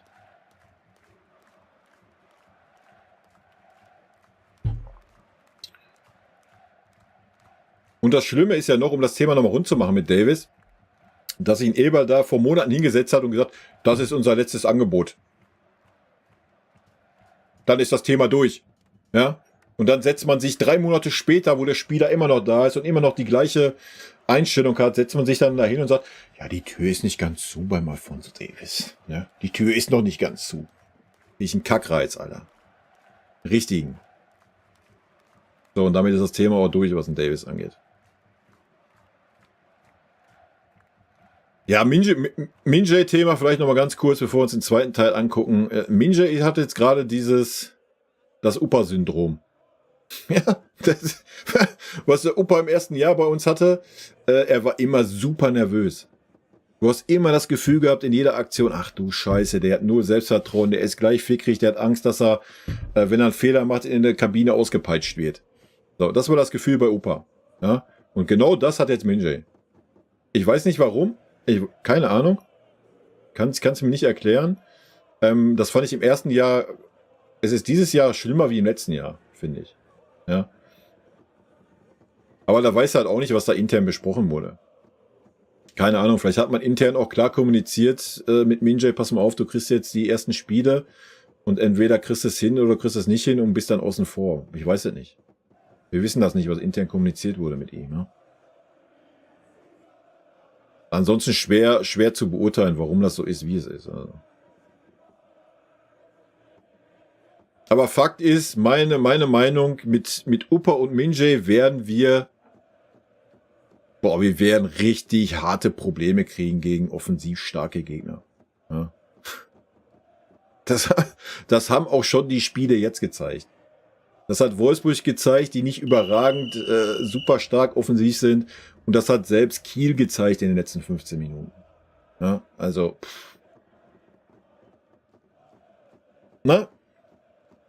Ich hoffe, dass ich mich irre. Ja, aber ich hoffe auch, wegen mir können beide die Kurve kriegen, Alter. Die können beide den Schalter umlegen und sagen, bam, Alter. Wir sind jetzt die Innenverteidigung, die wir auf dem Papier sein können. Ja? Würde ich fühlen, zu 100%. Wird nicht passieren. Wird leider nicht passieren. Weil meine Meinung einfach, wie ich schon 100-mal gesagt habe, da muss einer rein, der das Zepter in die Hand nimmt. Und das tun beide nicht. Wenn ihr mal gesehen habt, wie Manuel Neuer und Upamecano da zusammengefallen hat in Kiel auf dem Feld, wo ist derjenige, der die Viererkette führt? Wenn der Torwart dann schon den Innenverteidiger mal zurechtweisen muss. Oder selbst, dass ein Palinja aus dem defensiven Mittelfeld, der sein erstes Spiel macht, mehr Kommandos an die beiden Innenverteidiger von der defensiven Mittelfeldposition gibt, als die beiden zusammen in 90 Minuten machen. Ja, das zeigt doch schon das ganze Problem in der Innenverteidigung. So. Und bevor ich jetzt den Chat weiterlese, gehen wir jetzt erstmal in Teil 2 rein, weil sonst wird das ja hier eine Never-Ending Story. Ich spule mal vor, bis in Company kommt, ist ja wieder 500 Millionen Mal hier Werbung, Pause. Zack. Hello again, Teil 2. Hello nach again. Manuel Neuer, jetzt der Cheftrainer unserer Kompanie. Und mal, es geht gleich weiter. lauter. Ja, zumindest sind die Hände schon in der Höhe vorne wieder.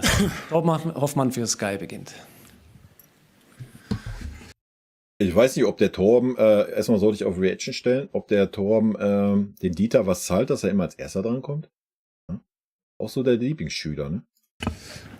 Ja, nun ist hinten rechts wieder jemand weggebrochen. Sascha Boye wird wochenlang ausfallen. Ist bei dir schon der Entschluss gereift, wie du hinten rechts die Position morgen auffüllen möchtest? Conny Leimer, Josua Kimmich sind ja 2 mögliche Optionen. Also wer von beiden wird dann aufhören? Adam Aznu? Ja, wir haben schon Möglichkeiten. Also wir werden uns heute Abend noch ein bisschen Gedanken machen. Das ist natürlich sehr kurzfristig. Wir haben nicht viel Zeit, dieses Spiel vorzubereiten, aber wir haben Lösungen und das ist natürlich schade für Sascha und wir hoffen, dass er bald wieder zurück ist. Er war auch gut drauf müssen wir sagen. Und ja, dann müssen wir das lösen mit der Karte auf jeden Fall. Wer morgen hinten rechts spielt, ich verstehe, dass das die Frage war, aber traditionsgemäß würde ich das jetzt noch nicht sagen. Dahinter mal. Mein Tipp ist, es wird King Josh werden. Na, ich lege mich auf den Josh fest.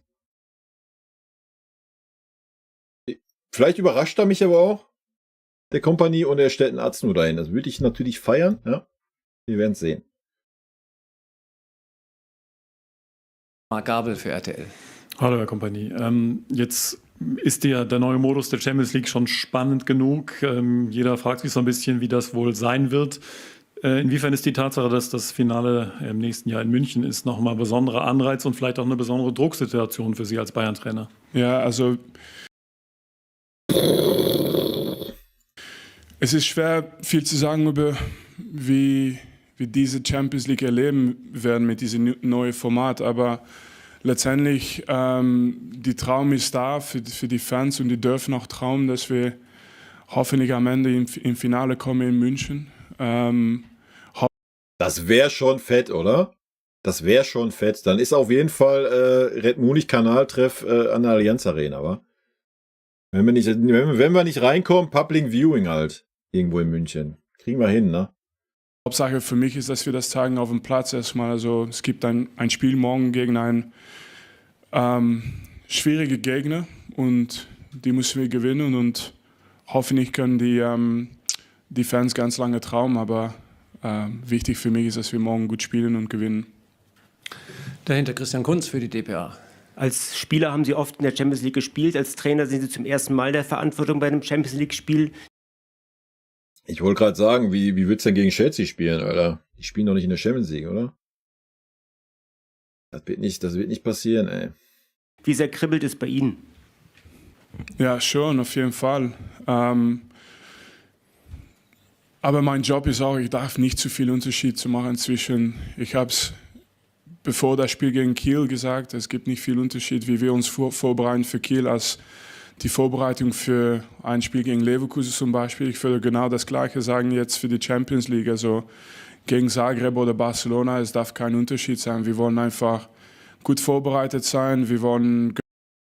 Natürlich darf das kein Unterschied sein. Ja? Und es wird auch kein Unterschied in der Vorbereitung sein.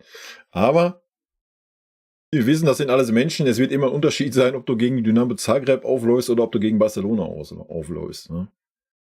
Ich meine, bisher haben wir es gut gemacht. Ja? Man merkt das nicht so, den Unterschied. Man hat gesehen, gegen Kiel hatte auch jeder Bock und hat sich zerrissen. Und hoffentlich bleibt es lange Zeit so. Genau das Gleiche machen wie in jedes Spiel. Und das ist natürlich unsere Ziele erreichen und die Punkte holen. Und morgen ist der erste Schritt, hoffentlich. Und wir wissen, wie stark auch die Gegner ist, mit die Starken und Schwächen natürlich. Und ja, komm, wir müssen jetzt Dynamo Zagreb auch nicht künstlich stark reden, Alter. Wir spielen zu Hause in der Champions League. Kann sich da gerne mal die Statistiken angucken. Gibt ja hier genug Statistikfreaks. Zu Hause sind wir eine Macht international. So. Da gibt's nichts zu deuten. Ja, Punkt. Und das ist unsere Priorität jetzt im Moment. Reihe 1, Stefan Kumberger für Sport 1. Hallo Vincent, Vorbereitung auf das Spiel, gutes Stichwort. Wie finden Sie die Balance zwischen selbst Ideen finden, selbst dominant sein und auf der anderen Seite vielleicht die Ideen des Gegners zu zerstören oder zunichte zu machen? Was ist wichtiger, lieber selber dominant sein oder sich anpassen an den Gegner? Sollte er sich vielleicht mal die ersten 4 Spiele, die wir diese Saison gesehen haben, anschauen. Dann hätte er sich die Frage schenken können. Ja, für den FC Bayern ist es immer selber dominant sein erstmal. Ja. Ich glaube, das ist ganz klar, aber Pfeife, Alter. Ich glaube, es ist auch jetzt nicht mehr neu im Fußball, dass wir immer dass wir uns immer Gedanken machen über was die Gegner auch machen kann und was die Da könnten wir noch mal das Tuchelfass aufmachen, schenke ich mir aber, oder? Starke sind. Irgendwie wollen wir auch immer die Schwächen ausnutzen, aber die Starken muss man immer, da muss man immer mit rechnen. Es kann, egal welche Mannschaft, wenn du entweder Zeit gibst oder die Möglichkeit gibst, in ihre Stärke zu kommen, dann kann es immer schwer werden. Und ich habe nicht nur als Trainer jetzt miterlebt, dass man immer Rechnung damit halten muss, aber auch als Spieler. So habe ich auch Erfolg erreicht als Spieler und deswegen ist das natürlich auch immer mit in was wir machen. Letzte Reihe Felix Roderer für Antenne Bayern. Hallo Vincent, dem Schiedsrichter morgen, Munuera, dem eilt so ein bisschen der Ruf voraus, dass er gerne mal gelb zückt, hört man auch aus Spanien. Ist das irgendwas, was Sie mit den Spielern besprechen oder spielt das für Sie in der Vorbereitung überhaupt keine Rolle? Nein, es kann schon manchmal sein, dass wir so ein Thema besprechen, aber es geht immer erstmal um uns. Also wir möchten natürlich keine unnötige Karte bekommen, aber letztendlich geht es auch um, was wir machen als Mannschaft in dieses Spiel, dass wir total Fokus haben. Das ist auch. I'm going to go to English just really quickly. So the main goal for us is that we have total focus on the game from the first minute to the last minute, and the fact that a referee can be sometimes a little bit harder or less than another. It's an important point, but it can't be more than that. For us, its main focus is what we do with the ball, and as long as the referee does the same for both teams, it's a fair game always. Yes. I think we stay in English, yeah. Hello, Mr. Company. Hello. My name is Boris from RTL Television Croatia. Your team is obviously in great shape. How big of a challenge is Dinamo for Bayern in this moment? I mean, it's Champions League, so you have to earn the right to be in this league. And from the moment you're in the Champions League, it means that the opponent is, number one, used to winning.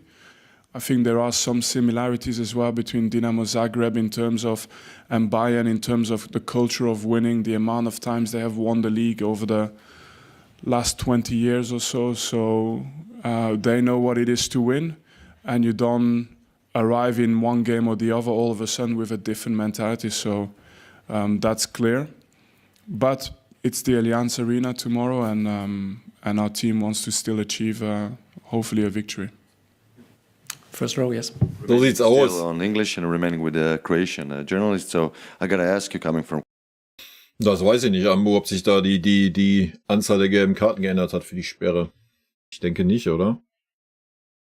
Es sind 2 Spiele mehr, aber ja, weiß ich nicht. Kann ich dir nichts zu sagen. Wenn das jemand weiß, kann das ja gerne mal reinschreiben. Ja, wie er sagt, am Ende des Tages, solange der Schiri das auf beiden Seiten pfeift, du kannst das eh nicht beeinflussen. Ne? Kannst da keine Rücksicht drauf nehmen und dann sagen, oh nee, keine Ahnung, jetzt mache ich kein taktisches Vor, sondern nehme das Gegentor, damit ich nicht im nächsten Spiel gesperrt bin oder was. Also, wenn du da hinkommst, ist auch was verkehrt. Ja? Wir haben einen Kader, wo du jeden Spieler ersetzen kannst, Punkt, und dann ist das so. Ja? Da muss man da auch keine Rücksicht drauf nehmen. From Croatia, obviously, about the injury of Josip Stanisic and how big of a loss is for you as a coach. And can you recall that you played against Dinamo? Do you remember that game? Yeah, I have a good memory of it, yeah. So first of all, Stani, we wish him well. He's still going to be out for a while, but, you know, last year, he's the only Bayern player who won last year. So I think he's established himself in this league, and I think he was on a good way to do the same with us. And we miss him, but most importantly, he. Ja, und Stani hat mich auch echt überrascht bisher, muss ich sagen. Ich hatte ja mal eine Zweifel so, ob er das wirklich auch bei uns liefern kann. Aber alles, was ich so gesehen hatte, war er auf einem sehr, sehr guten Weg. Und es ist super schade, dass er sich verletzt hat. Will recover from his injury. He will be strong and fit to come back for us. But we're not going to push him as long as he recovers well. We're happy.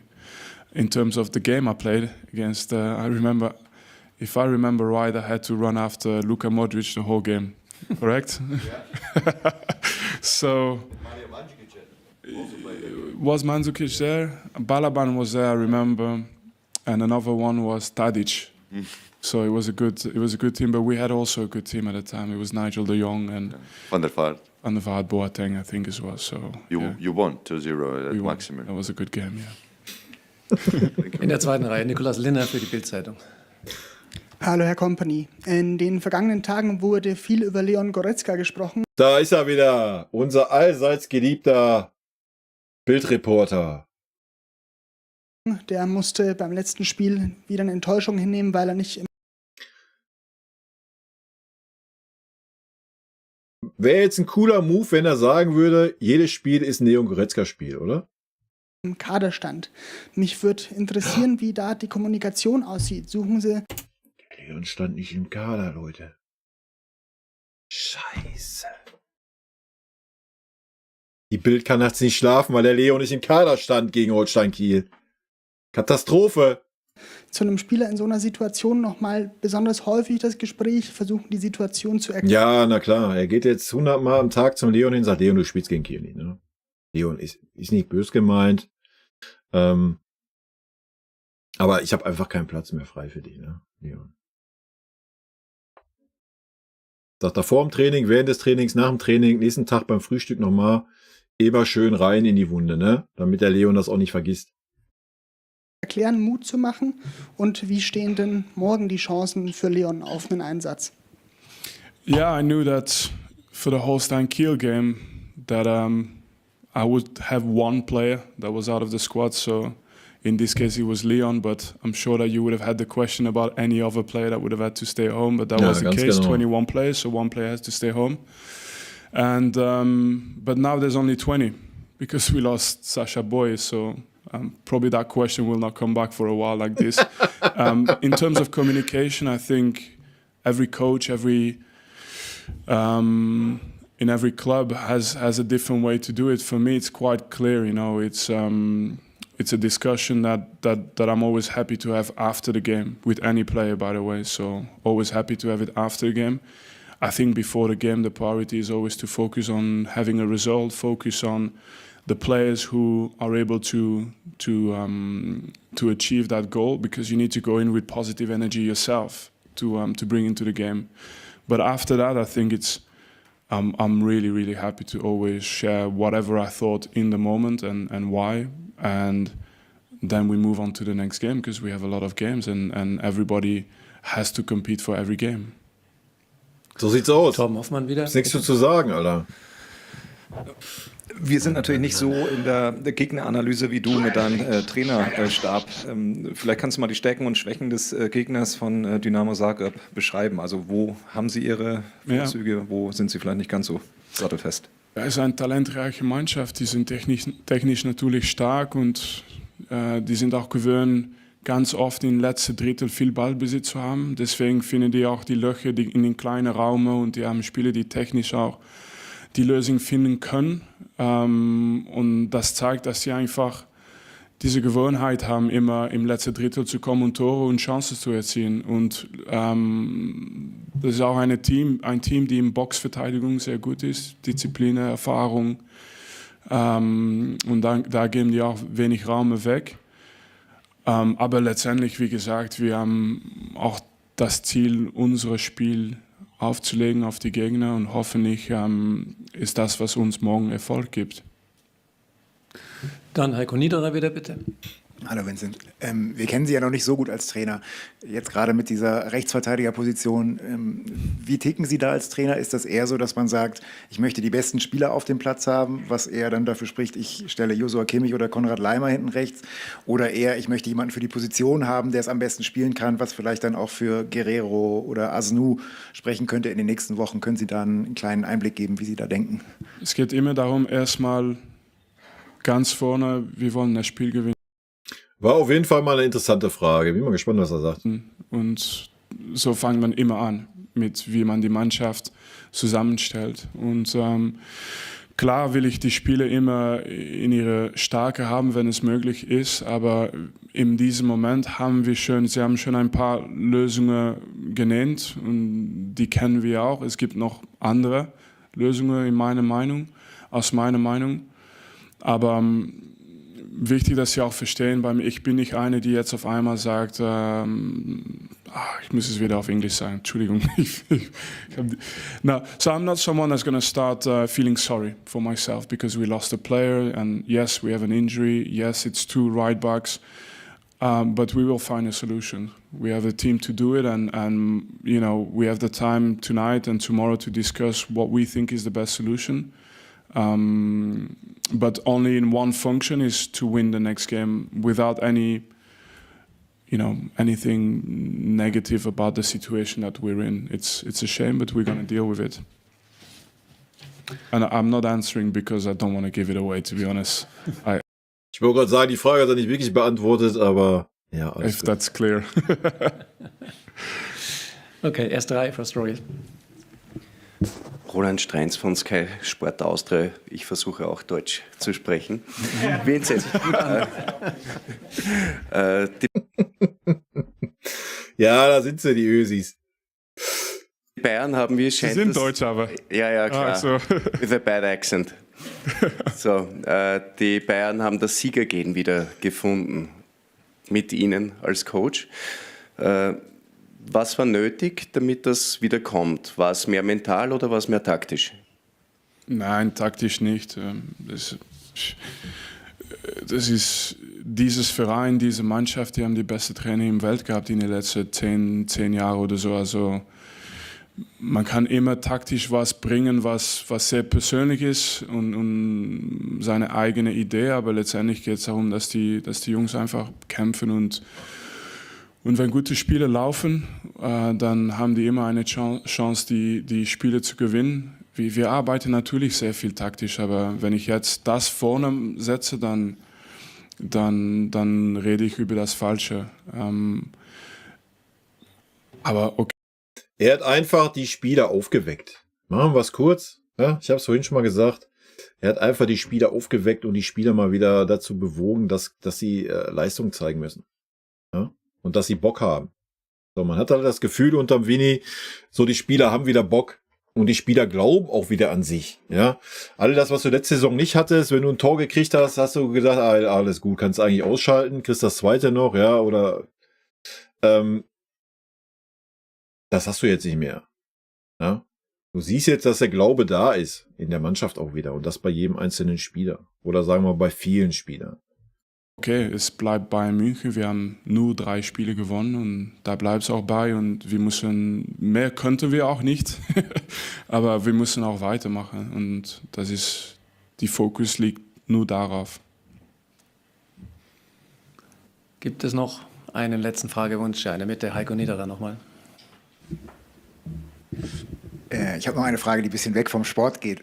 Ihr erstes Champions-League-Spiel, in der Champions League sagen viele Trainer, da ist was Besonderes, besondere Nächte, deshalb ziehe ich auch was Besonderes an. Wie ist das bei Ihnen? Ziehen Sie einen Anzug an, eine Krawatte in der Champions League oder so wie immer die Klamotten? Die Klamotten, also diese Frage hatte ich nicht erwartet. Er ist einfach so authentisch, dass er geschockt ist, oder? Er denkt sich gerade, was willst du jetzt von mir? Du willst wissen, was ich morgen anhabe? Wen interessiert's? Weißt du? Gut, oder? Sehr gut. Dieter, du hast mich nicht gut vorbereitet heute. Schreib mal. Nein, also ich habe keine Sekunde darüber nachgedacht, ganz ehrlich. Ganz genau, Alter. Letztendlich, ich bereite persönlich das Spiel genau so vor wie das letzte Spiel gegen Kiel und wie die nächste Spiel gegen Bremen. Und ich hoffe, dass die Spieler auch diese Routine bekommen, wo jedes Spiel einfach eine Finale ist. Und morgen, wir träumen über die Finale. Es ist noch keine Finale, aber warum sollen wir das irgendwie anders spielen? Also ich hoffe, dass man das spürt morgen, aber es bleibt Fußball. Wir müssen erst nochmal das Spiel machen. Dankeschön, Winnie. Freuen wir uns auf morgen. Bis dann in der Arena. Danke. Servus. Und auch egal, was man dann anhat, oder?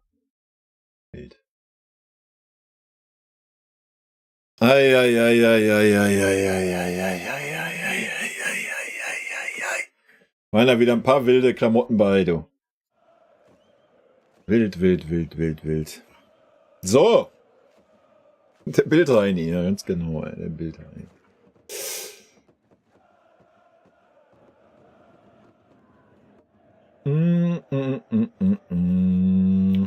Ich scroll mal kurz durch, ne? Ich habe nicht alles gelesen nebenbei.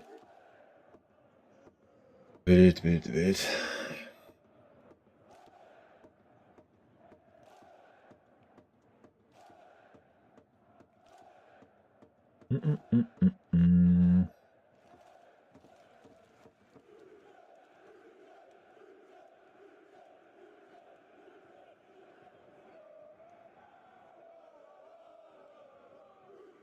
Dritte Gelbe gleich Sperre, okay.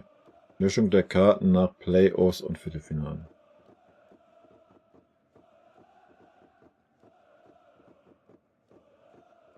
Vini entschleunigt den FCB Medien mit seiner Aura.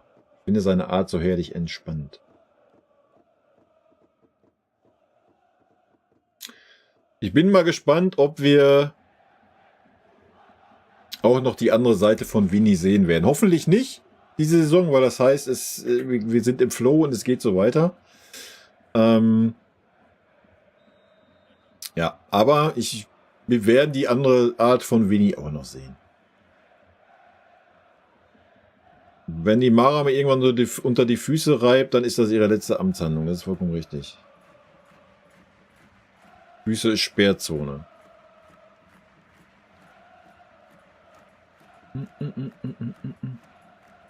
Ja, Leute, ich kann mit der Bild einfach nichts anfangen. Ich weiß auch nicht, wann das letzte Mal von der Bildzeitung mal eine Frage kam, die irgendwie sinnig ist, außer irgendwie wieder...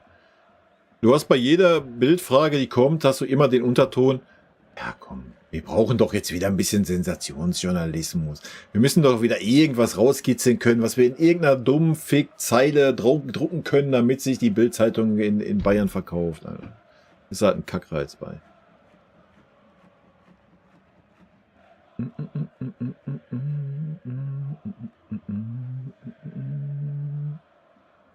Wo sind denn die Liegestütze hin? Ich glaube, unten rechts in der Ecke sind die gerade. Warum redet man eigentlich über Leon? Wusste er doch vorher, wenn Stani, Ito noch dabei sind, wird er das des Öfteren erleben. Vielleicht geht er dann im Winter. Wenn Stani, Ito und alle anderen fit sind, dann wird Leon gar nicht mehr im Kader stehen. Garantiere ich. 100%. Weil dann ist die Entscheidung nur noch zwischen Leon und Conny. Ja. Gut, Conny hat bisher auch noch nicht überzeugt. Vielleicht wird er dann mal im Kader stehen, aber ja.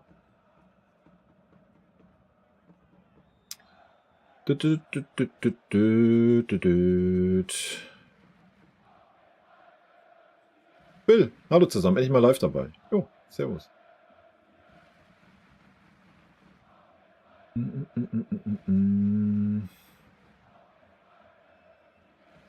Was passiert mit deiner Schelle? Das passiert mit deiner Schelle.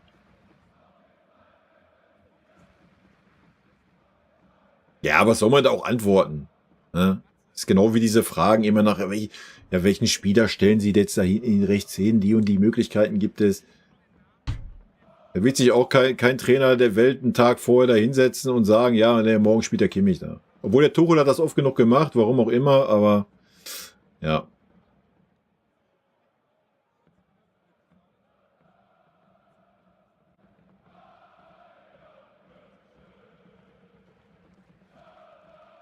Genau, die Tennisbälle in Bochum waren das.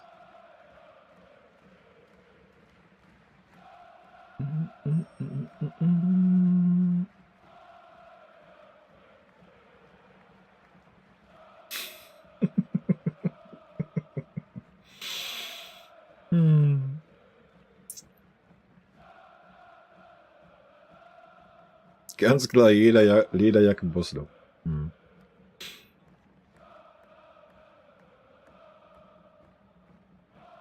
Ja, Amo, was meinst du, warum der Tuchel nirgendwo anders angestellt ist? Der ist nämlich gar nicht gekündigt, der ist nur eine Etage tiefer. Der mixt unten im Keller jetzt die Cocktails zusammen für die Spieler vom Spiel. Seranto, moin. Julian, schönen guten Abend.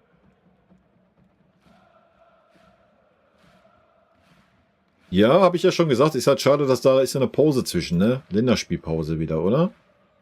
Zwischen den Spielen. Aber habe ich auch gesagt, danach kannst du dann mal ungefähr sehen, wo du wirklich stehst. Ja, sehe ich auch so. Also jetzt Zagreb, Bremen, auch wenn Bremen gerade gut reingekommen ist und so weiter, musst du einfach einfahren, die Punkte. Leverkusen, bin ich sehr gespannt. Ich sehe uns eigentlich gut aufgestellt für Leverkusen, wenn ich ehrlich bin. Ja. Wir müssen halt verhindern, dass sie auf die letzte Reihe laufen. wenn da Minjay und Upa gleichzeitig rumtouren. Das wird ein bisschen tricky werden. Aber ansonsten sehe ich uns gut aufgestellt. Ja, dann ist noch Aston Villa, wa? Weiß ich nicht. Dann ist Frankfurt und dann ist Pause erstmal, ne? Ja, dann ist Pause. Dann ist Stuttgart, Barca, ja. Ja.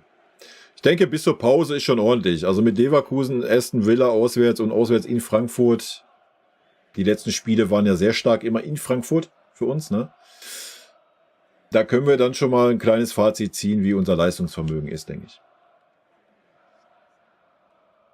Also am 6.10. wissen wir da ein bisschen mehr, denke ich. Und dann noch ein Sonntagsspiel gegen Frankfurt, ey, zum Kotzen, Alter. Bochum war auch ein Sonntagsspiel, habe ich Absage gekriegt, wie immer. Ja. Ich mache den Take, dass die Qualität von einem Trainer erst siehst, wenn es schwierig wird. Ja, das ist richtig. Ich würde aber den Take machen, dass man überhaupt diesen Ruck geschafft hat, den Kompanie geschafft hat, zeigt schon seine Qualität auch jetzt. Ja. Aber ob er dem gewachsen ist, gebe ich dir recht, wird man erst sehen, wenn die ersten Niederlagen regnen. Ja, gehe ich mit.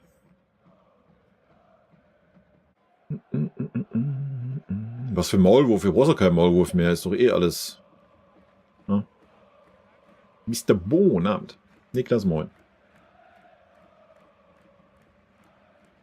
Anonym Joker? Ja, habe ich gerade getan. Ja. Thomas Doro muss jetzt liefern, arbeitet jetzt bei Lieferando. Ja, habe ich gemacht mit der Aufnahme. Alles gut.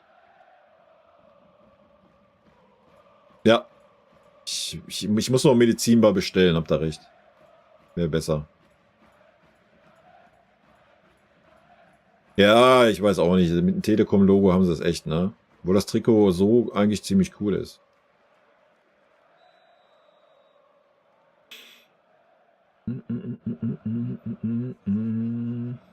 Ja, zum Leverkusen-Spiel sagen wir mal noch nichts. Wir haben noch 2 Spiele vorher.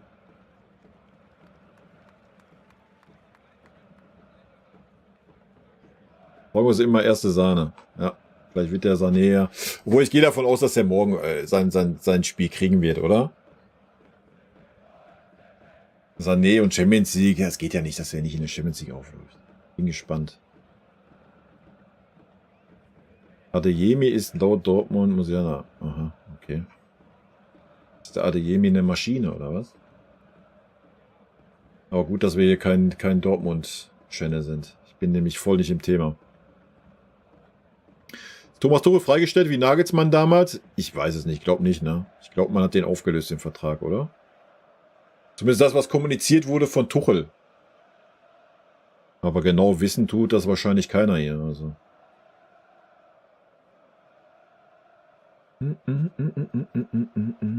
Machst morgen nach dem Spiel wieder gleich ein Analysevideo? Ja, wie nach jedem Spiel.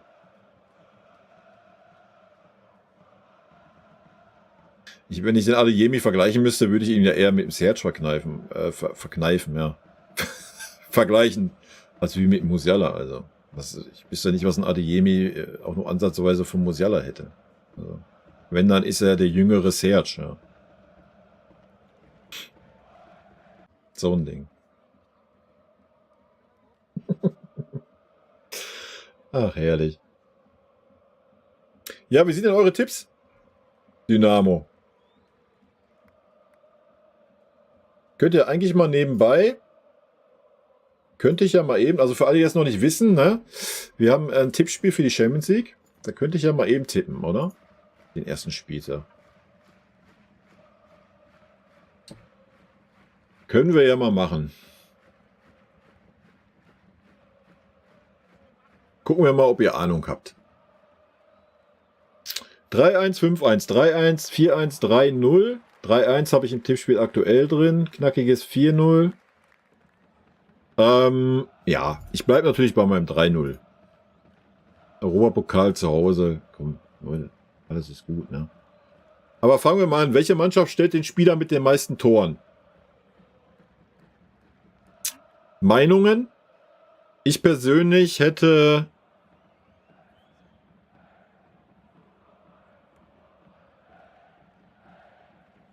Ich hätte drei Vereine im Kopf.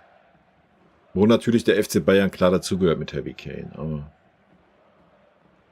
Manchester City mit Haaland habe ich auch im Kopf, ja. Und ich hätte echt noch den Lewandowski im Kopf. Real Madrid, ja, aber Real Madrid, weiß ich nicht, die haben ähnlich wie bei uns, die haben auch viele, die vorne knipsen, ne? Ja, wir müssen einfach believen, oder? Wir müssen einfach an Harry Kane believen, Leute. Ja, aber die Champions League-Saison ist lang, wa? Wir reden ja daran, welche Mannschaft stellt den Spieler mit den meisten Toren am Ende der Champions League-Saison. Darum geht's ja gerade. So. Wer erreicht das Halbfinale? Auch da sollte klar sein. Obwohl ich glaube, wenn wir im Halbfinale wirklich stehen sollten, dann kommen wir auch ins Finale. Da ist dann die Sehnsucht zu groß, glaube ich. Aber natürlich nehme ich uns rein ins Halbfinale, auch wenn man realistisch ist, weiß ich nicht. Da müssten wir echt überlegen, ob noch was in der Winterpause passiert. Also ich glaube, wenn es bei dieser Innenverteidigung bleibt, die aktuell da ist, dann wird es schwierig mit dem Halbfinale für uns. So ehrlich muss man leider sein. Ja, da müssen wir einfach mehr Tore schießen, wie wir bekommen. Ja, also unmöglich ist es nicht, aber man sagt nicht umsonst, ne, die Defensive gewinnt Titel. Die sehe ich bei uns, ja. Vielleicht finden sie sich noch. Wie gesagt, vielleicht finden sie Minjay und Upa sich und keine Ahnung. Die Hoffnung stirbt zuletzt, von daher nehmen wir uns natürlich damit rein. Ja, PSG sehe ich nicht, nee. Manchester City musst du leider immer mit reinnehmen. Ja. Die haben halt schon eine brutale Mannschaft, ja. Sehe ich auch. Aber wir müssen noch einen Überraschenden gleich aus dem Hut zaubern. Also ich nehme auf jeden Fall Bayern, Manchester City. Normalerweise kannst du natürlich auch immer Real nehmen, aber die schenke ich mir auch mal. Graugänse, Hansi. Ja, Barca hat auch eine brutale Offensive. Aber ich weiß jetzt auch nicht, wie stark Barca defensiv ist. Wir gehen es mal durch, warte. Ich guck mal durch, was hier so eine Überraschung sein könnte. Liverpool darf man vielleicht auch nicht unterschätzen. Also das von Deutschland irgendwie, ja, Leverkusen wäre schon eine Überraschung, glaube ich, oder? Alle anderen Deutschen traue ich das nicht wirklich zu, wenn ich ehrlich bin. Aber eigentlich traue ich Leverkusen auch nicht zu. Was vielleicht ein Fehler ist, ne, möchte ich gar nicht irgendwie ausschließen. Arsenal könnte man natürlich auch nehmen, die haben ein Jahr mehr Erfahrung. Haben auch nicht irgendwie gerade einen schlechteren Kader wie letzte Saison. Komm, ich nehme Arsenal mit rein ins Halbfinale.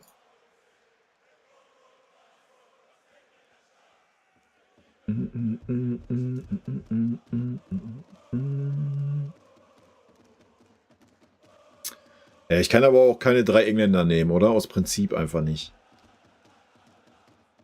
Also heißt, aus Sympathie nehme ich einen Italiener.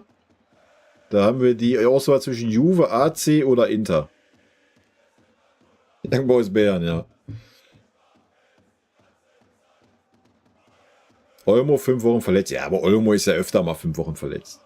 Also Olmo ist ja auch kein Spieler, der mal eine Saison durchspielt. Ist ja ähnlich wie ein Sané oder Gnabry, also. Kommt man hier als Spielertrainer. Das wär noch eine Legende, ja.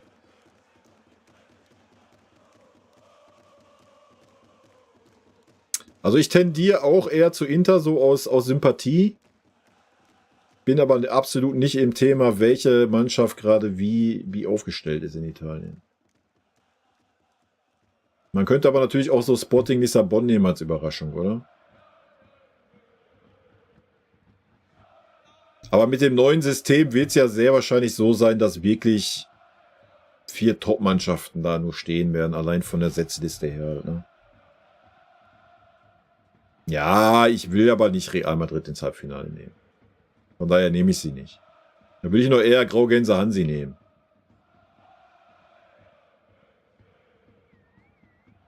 Dun, dun, dun, dun, dun, dun, dun. Ich nehme...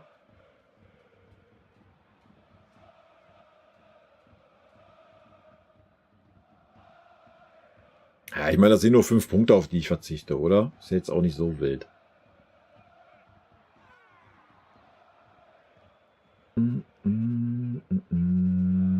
Ich kann keine 3 Engländer nehmen, Alter. Geht nicht. Komm, wir machen den Believer, obwohl Dortmund schafft das auch nicht nochmal. Komm, ich nehme Graugänse Hansi, Alter.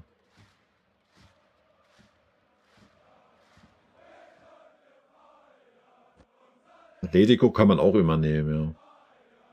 Wer gewinnt die Champions League? Gut, da sind wir natürlich vorbelastet hier. So. Das Bayern, Liverpool, Paris und City. Ich habe jetzt Bayern, City, Arsenal und Barcelona.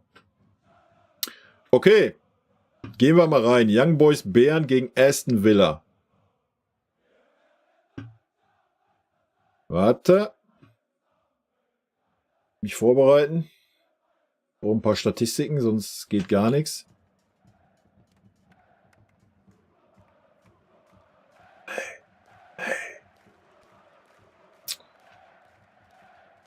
Statistiken, alle Statistiken.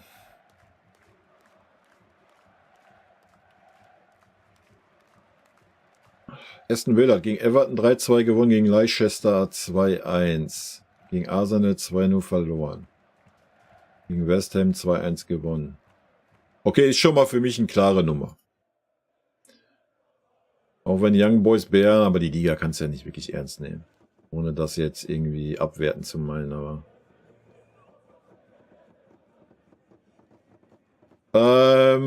ich tippe ein grandioses 1-3. Juventus gegen Eindhoven. Tippe ich ohne irgendeine Statistik zu gucken, tippe ich ein 1-1. Bayern Zagreb haben wir schon gesagt, 3-0. AC Mailand gegen Liverpool ist auch schon ein geiles Spiel, oder? AC Mailand gegen Liverpool, ja, könnte man sich eigentlich auch geben, sowas. Aber spielt ja zeitgleich alles, ne? Ja. So, wie ist denn der AC Mailand gestartet? 2-2 gegen Lazio, 4-0 gegen Venedig. Liverpool hat, ja, wow. Ja, Not gegen Elend, Alter. Wisst ihr was? Ich mache da ein ganz abgewichstes 2-1 für die Italiener. Ja, ich weiß, ich war auch erst auf 1-1. Aber komm, ich nehme mal den Heimspielbonus mit. Real Madrid Stuttgart ist ja natürlich absoluter Außenseiter. Liverpool wird AC in der Luft zerpflücken. Ja, gucken wir mal. Na, man sollte italienische Mannschaften niemals unterschätzen. Erst recht nicht zu Hause. Aber ihr könnt natürlich mich alle eines Besseren belehren. Und dann stehe ich am Ende auf dem letzten Tabellenplatz in dem Tippspiel. So, die Frage. Schafft Stuttgart die Überraschung? Und trotz Real Madrid? Oder gibt's sang- und klanglos auf die Fresse? Ganz schwer einzuschätzen für mich. Ob die eher starren im Bernabeu oder nicht. Da wir aber ein bisschen Deutschland believen müssen, Saarkirchen 2-2.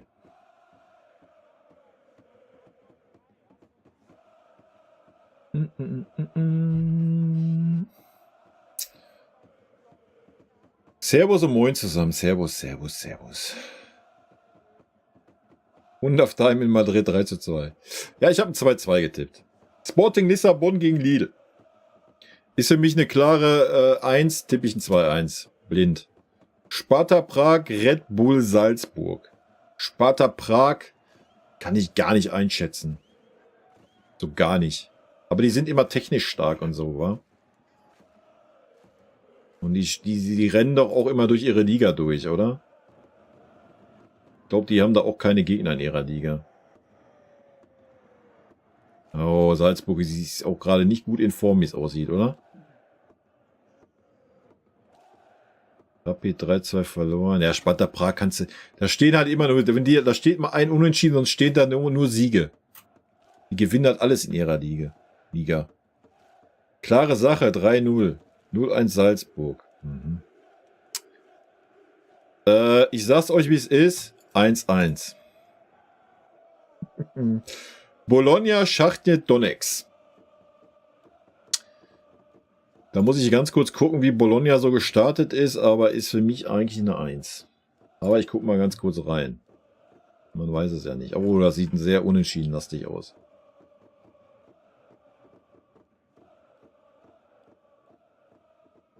Naja, ich bleibe meinem Bauchgefühl treu. Ich tippe 2-1 für Bologna. Manchester City, Inter Mailand. Auch ein sehr interessantes Spiel. Wie ist denn Inter so gestartet in die Saison?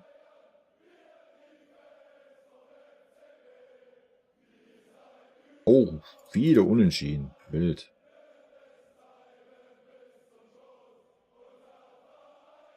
Ja, bei City brauchst du nicht gucken, Alter. Bei City ist halt eine Maschine, ey. Tippe ich 3-1 für City.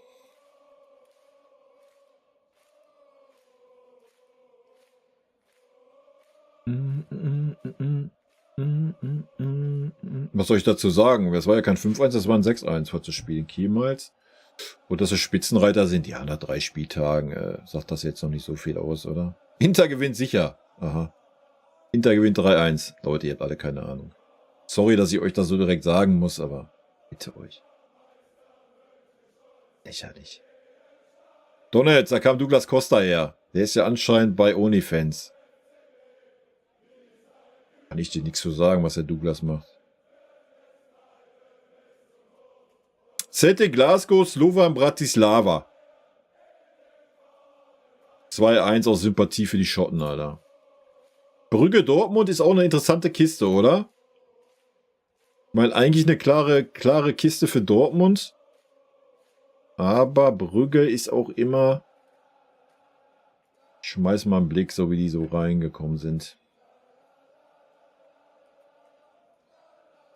Na, na, na, na, na. Na, na, na, na, na, na. Ja, die spielen halt auch in der...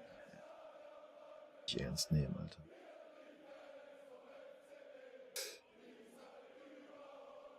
(2-1 für Dortmund, oder?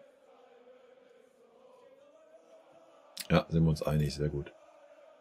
Paris FC Girona. Paris torreich unterwegs, ansonsten würde ich da echt mal ein abgewichstes 0-0 tippen. Alter, aber Girona sieht ja auch katastrophal aus. Okay.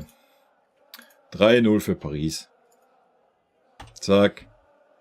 Feyenoord Leverkusen. Ui, da wird's brennen. Da wird's brennen, Leute.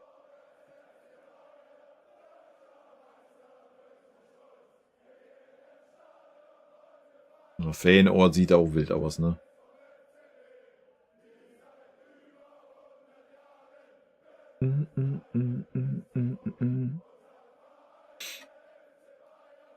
Ja, man kann es ja mal versuchen, oder? Pascal Müller, Alter. Ja, ich hätte auch 2-2 gesagt, aber ich glaube, das wird ein abgewichstes 3-1 für Leverkusen. Roter Stern Belgrad, Benfica, Lissabon mache ich blind 1-2.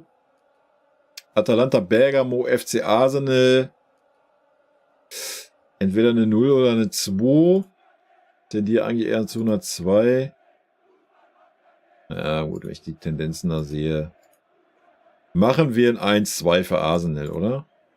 Oder machen wir ein 1-3?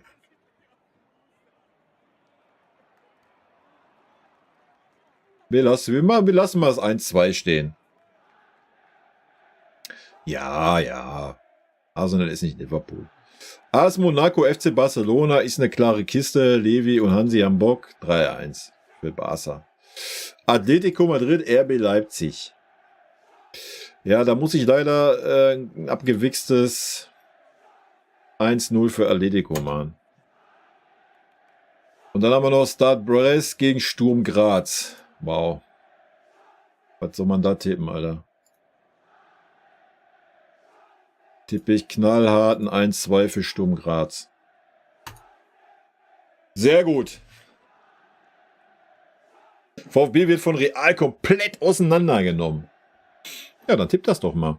Bist du angemeldet im Tippspiel? Punk? Bist du, hast noch nicht getippt. Ja, dann bin ich mal gespannt. Ne? Habe ich jetzt im Blick, Kollege. Ob da auch dann das 5-0 steht, was du hier vorher sagst hier.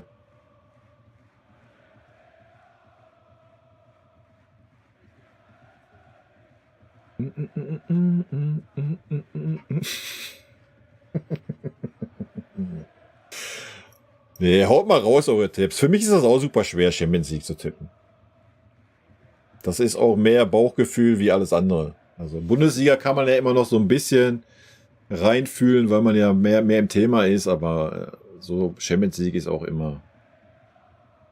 Aber ich denke, da alle wissen noch nicht so, ja, wie funktioniert der Modus so genau? So, weißt du, ich glaube, es ist schon wichtig, dass gerade so die Top-Mannschaften werden schon den Fokus darauf legen, so die Punkte mitzunehmen jetzt am Anfang, ne? Ja, indem man sich einfach anmeldet, ne?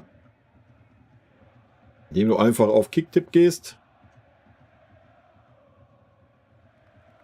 Und wo hast du das denn geschrieben? Auf Twitch? Genau, einfach auf den Link gehst. Ich kann den aber nochmal im YouTube reinhauen. Da kannst du dich anmelden und dann kannst du daran teilnehmen. Wichtig ist, dass du eine reale E-Mail-Adresse verwendest, weil ich die Gutscheine, die du gewinnen kannst, wenn du in den ersten 3 bist, über die E-Mail-Adresse verschicke. Alle wollen auf Sieg spielen. Ja, das denke ich auch. Ich denke, es wird wichtig sein oder wichtiger. Oder wir werden, denke ich, auch mehr oder hauptsächlich Spiele sehen, die auf Sieg gehen werden. Ja, glaube ich auch. Wird zwar nicht immer gelingen wahrscheinlich, aber es ist halt weniger, weil halt alles in einer Liga ist, ne?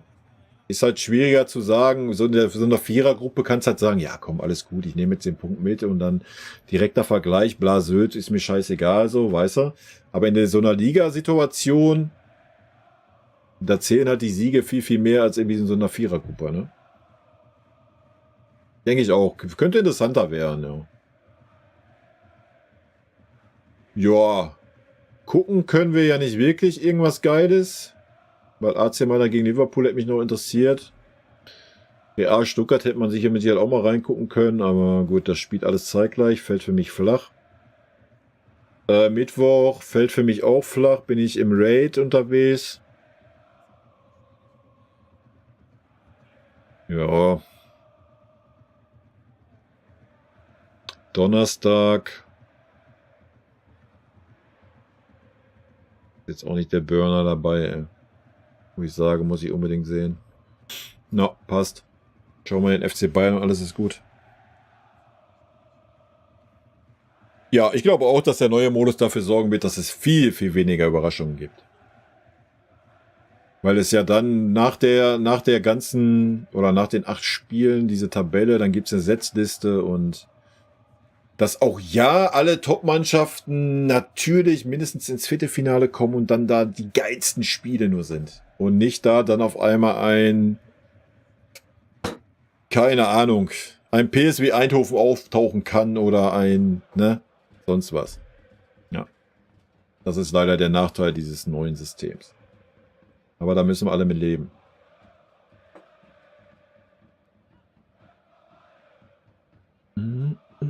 Ja, mach das mal, Punk. Ich werde das nicht tun.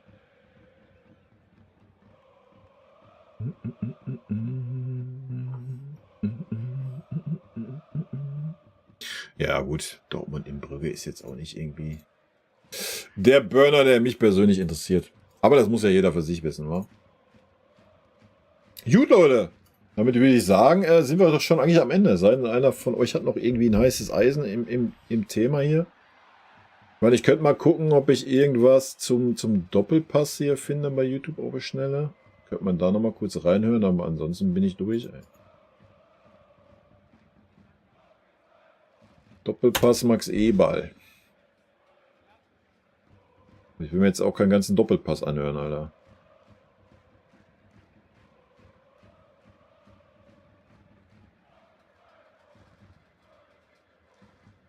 Bam, badam, babam, babam, babam. Das werde ich morgen zum Spiel anziehen. Ich denke, ich werde hängen lassen. Ja.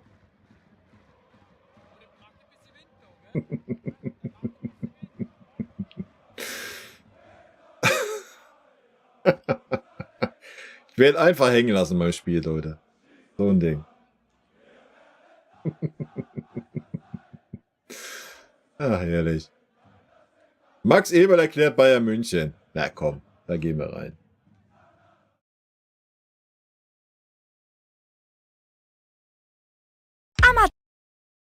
Ja, erstmal Werbung knallen, ne? Also, falls der Stream gleich schwarz wird, müsst ihr euch nicht wundern, ne? Da müsst ihr das schreiben, dann kann ich gleich ausmachen. Morgen wird ein entspanntes Spiel. Ja, ich denke auch.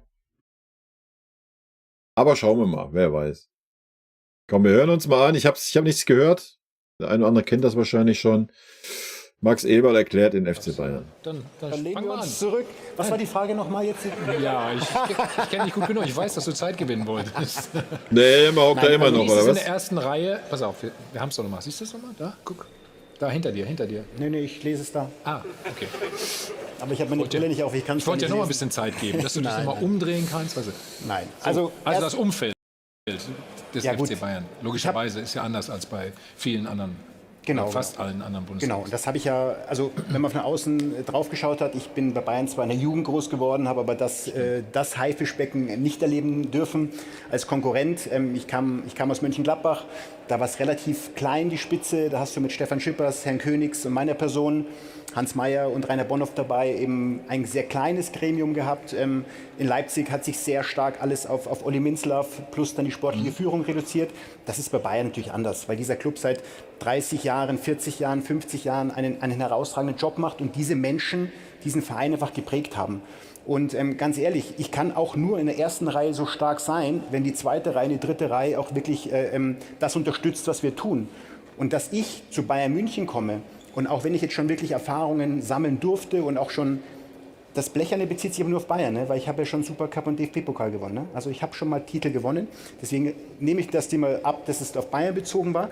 Dann ist es einfach wichtig. Natürlich, jetzt wo du es sagst, ja. Ja, genau. Und deswegen wäre ich ja dumm, wenn ich irgendwo hinkomme, was 30, 40 Jahre lang ein fantastisches Fundament habe und hinkomme und sage, so jetzt machen wir erstmal alle denken, wie ich denke, dass es richtig ist.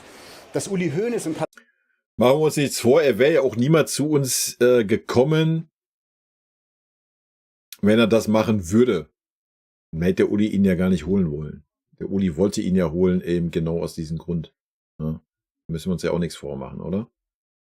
Aber die Frage ist ja, ist es unterstützend oder ist es eher einmischend? Es ist unterstützend. Es ist von außen und es ist natürlich Bayern München. Natürlich, es ist unterstützend. Oder? Haben wir doch gesehen, die letzten Transferperioden, dass das super unterstützend ist. Ne? Also,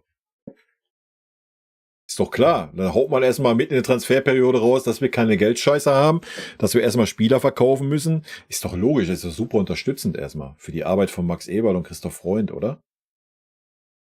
Finde ich jetzt schon. Ne? Das ist schon sehr unterstützend gewesen. Dass man sich dann mit dem Visa Doué gar nicht mehr beschäftigt hat oder mit dem Tal nicht mehr beschäftigen konnte, weil man erstmal angeblich Spieler veräußern müsste, was nicht geklappt hat, weil die Spieler alle zu fette Verträge haben. Na, ist doch super unterstützend von den Leuten, die im Hintergrund sind, oder? Ist doch nicht einmischend.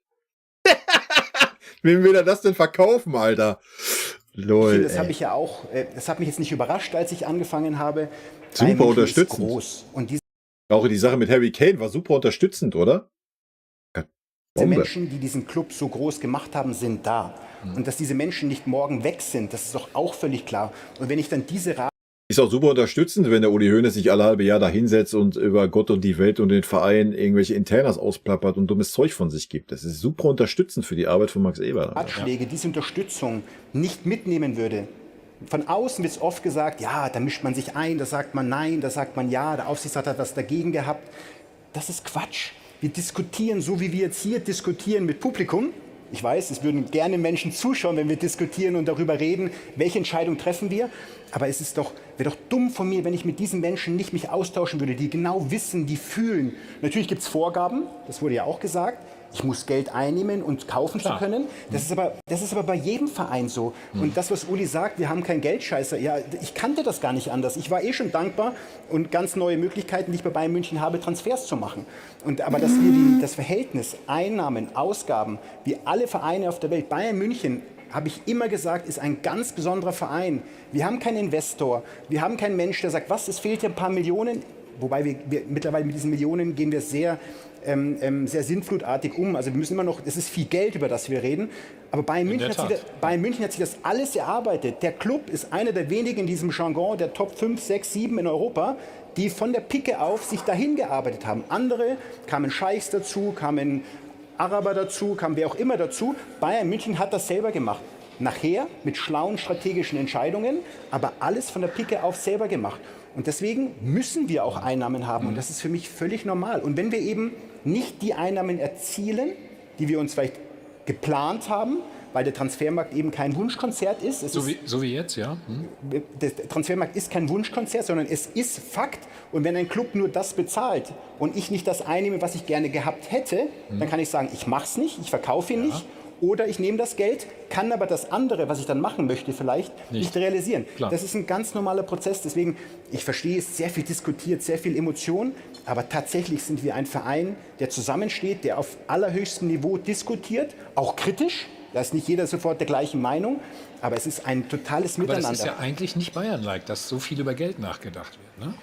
Das sagt man immer. Aber bei Bayern spielt Geld auch eine Rolle. Und das, was ich gerade gesagt habe.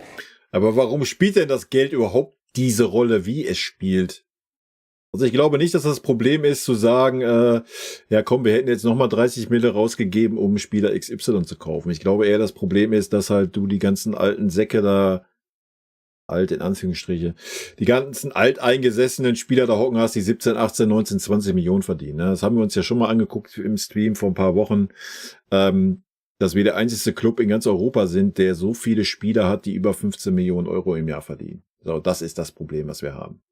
Ja? Und nicht das Problem zu sagen, ja komm, wir fahren jetzt mal ein Jahr, was weiß ich, 80 Mille minus auf dem Transfermarkt, um ein paar Spieler zu verpflichten. Und das mit den Ablösesummen, das brockt man sich ja gerade selber ein. Ja, das haben wir ja vorhin gehabt, das Beispiel.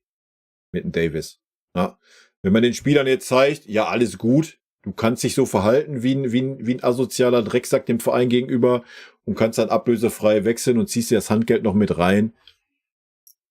Alter, da muss man sich halt auch nicht wundern, dass Spieler sich so verhalten. Ja? Du musst Menschen halt einfach Grenzen aufzeigen. Das ist überall so. Und wenn man denen die Grenzen nicht aufzeigt, dann nutzen das die Menschen aus, weil Menschen in erster Linie ich-bezogen sind. Da müssen wir uns ja auch nichts vormachen, oder? So.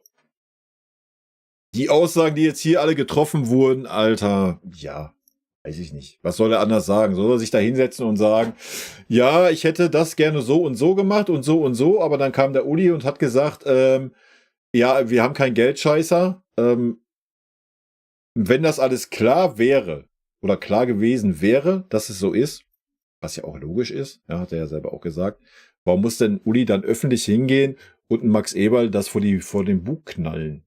Wenn man das doch intern alles so harmonisch bespricht und diskutiert und depapplich diskutiert, da muss ein Uli Hoeneß ja nicht öffentlich hingehen und sagen, ja pass mal auf, ist vorbei jetzt. Wir haben kein Geldscheißer, verkauf erstmal Spieler. So, da muss er das nicht öffentlich machen, oder? Weiß ich nicht. Komisch. Wir haben nicht links und rechts noch Menschen, die uns Geld geben können, sondern wir müssen uns das erarbeiten. In Gladbach auf einem ganz anderen Niveau. Okay. Bei Bayern ist es auf einem höheren Niveau. Und trotzdem müssen wir die Bilanz sauber haben, damit wir weiter die nächsten 5, 10, 15, 20 Jahre immer noch Bayern München auf diesem Niveau haben. Aber ist nicht das Hauptproblem der letzten Jahre gewesen, dass es zwar viel Diskussionsstoff gab, dass viel diskutiert wurde beim FC Bayern, dass am Ende aber zu viele unterschiedliche Meinungen da waren und dann auch öffentlich wurden? Also Beispiel, so eine Aussage, Vincent Kompany bekommt beim FC Bayern viel Zeit. Ist das eine Max Eberl-Aussage oder ist das eine FC Bayern-Aussage? Das ist ja das Entscheidende. Und was tut ihr dafür, dass sich das im Vergleich zu den letzten Jahren bessert? Denn wir nehmen die Angriffe, die wir momentan spüren, und das ist das, was ich... Alter, wir haben ja auch, wenn wir doch jetzt schon anfangen und knausern, wenn es darum geht, was weiß ich, einen Spieler für 20, 30 Millionen zu verpflichten, dann kannst du jetzt ja nicht wieder anfangen und sagen, ja komm, ich schmeiß den nächsten Trainer raus und gebe dem wieder 15 Millionen wie ein Tuchel, ja. Mache ich wieder einen Haken dran, wie vorher ein Nagelsmann, den du 15 Millionen mindestens Ablöse in den Arsch geschoben hast, damit er zum DFB wechseln darf. Für Nüsse. Wild. Ja, du kannst dir das dann einfach auch nicht mehr erlauben. Ja, du kannst jetzt nicht wieder anfangen, den nächsten Trainer rauszuwerfen, dann wieder einen Trainer zu verpflichten, der auch wieder eine Ablöse kostet, den du erstmal freikaufen musst. Alter, du bist so oder so festgenagelt. Ja, Punkt.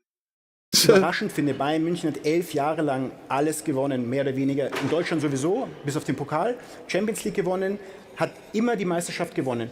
Jetzt sind sie einmal nicht Meister. Und es war für mich erwartbar, in der Größe, mit wie viel Populismus Bayern jetzt im Grunde, es wurde alles sehr, sehr kritisch gesehen, sehr, sehr schlecht gemacht. Und der Aufsichtsrat. Diese Einschläge nehmen wir gerade und wollen unsere Wagenburg wieder aufbauen. Das, was Bayern München auch immer wieder ausgezeichnet hat, dieses einen von... Also erstmal war es ja nicht nur letztes Jahr, davor die Saison war schon katastrophal, was das anbelangt. Ich fühle seinen Take, ja, mit Wagenburg wieder aufbauen, das habe ich auch schon gelesen gehabt. Aber da musst du doch erstmal einen Uli Hoeneß einfangen und mal sagen, Uli, halt mal öffentlich die Fresse. Ja. Wie willst du denn anfangen, wieder eine Wagenburg aufzubauen? Ja, wenn der große Patron, wie er es jetzt wieder getan hat, in der Transferphase so ein dummes Zeug von sich gibt. Ja, was jedem klar ist, aber nein, er muss das noch vor dem Bug schießen. Wie willst du da eine Wagenburg aufbauen? Wie sollen wir ihn das denn jetzt bitte abnehmen? Ja? Wie soll man ihn das denn jetzt bitte abnehmen, was er da jetzt gerade äußert? Von Qualität, von Kapazitäten, die wir haben in diesem Club, mit den Entscheidern dabei, das versuchen wir gerade wieder zu einen. Und Vincent Kompany, ein Trainer, der uns die Zeit bekommt, ist eine Aussage von Bayern München, nicht von Max Eberl. Ich bin zwar... Mhm. Das ist also nicht die Aussage von Max Eberl. Okay, wild. Als Sportvorstand ist das nicht die Aussage von Max Eberl. Mhm. Ich glaube, es ist ganz gut, dass ich einen Doppelpass nicht gesehen habe, oder?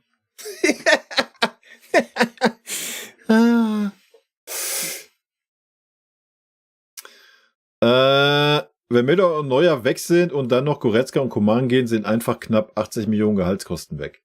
Ja, da musst du mal drüber nachdenken. Und du hast dann aber immer noch die Spieler da rumrennen, die trotzdem nochmal 3 Spieler, die 60 Millionen verdienen. Und das nicht wert sind. Oder 80 Millionen. Nimm dann, Coman hast du weggestrichen. Aber du hast dann immer noch einen Sané, einen Gnabry und einen Josh. Ja. Die auch einfach viel zu viel Geld für ihre Leistungen verdienen. Sorry. Ja, Josh bringt gerade sehr, sehr gute Leistung. Ja. Völlig richtig. Aber niemals dieses Geld. Niemals. Genauso ein Gnabry, der super Leistung gerade bringt. Aber auch nicht dieses Geld, Alter. Nein. Harry Kane, den können wir mal da rausnehmen. Alle anderen sind einfach überbezahlt bei uns. Das ist kein Weltklasse-Niveau, was ein Josh zeigt oder was ein Gnabry zeigt. Ja, auch wenn sie gut reingekommen sind in die Saison. Ja, das ist gute internationale Klasse, alles tutti. Aber das ist keiner, der auch nur ansatzweise eine Leistung zeigt, die 20 Millionen Jahresgehalt wert ist, Leute. Sorry. Ja, Punkt. Und wir brauchen jetzt nicht vom Davis anfangen, der 17 Millionen gefordert hat, oder? Dann, Alter, der kann man die 1 vorne wegstreichen. Ja. Das ist unser ganzes Problem.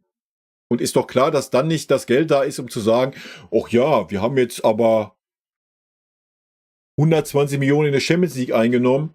Ja, was bringt dir das? Kannst du gerade 6 Spieler von bezahlen, von Gehaltskosten. Wild, oder? Bin auch gespannt, wie viel sie Musiala hinten reinschieben wollen, um ihn zu halten. Ja, da bin ich auch gespannt.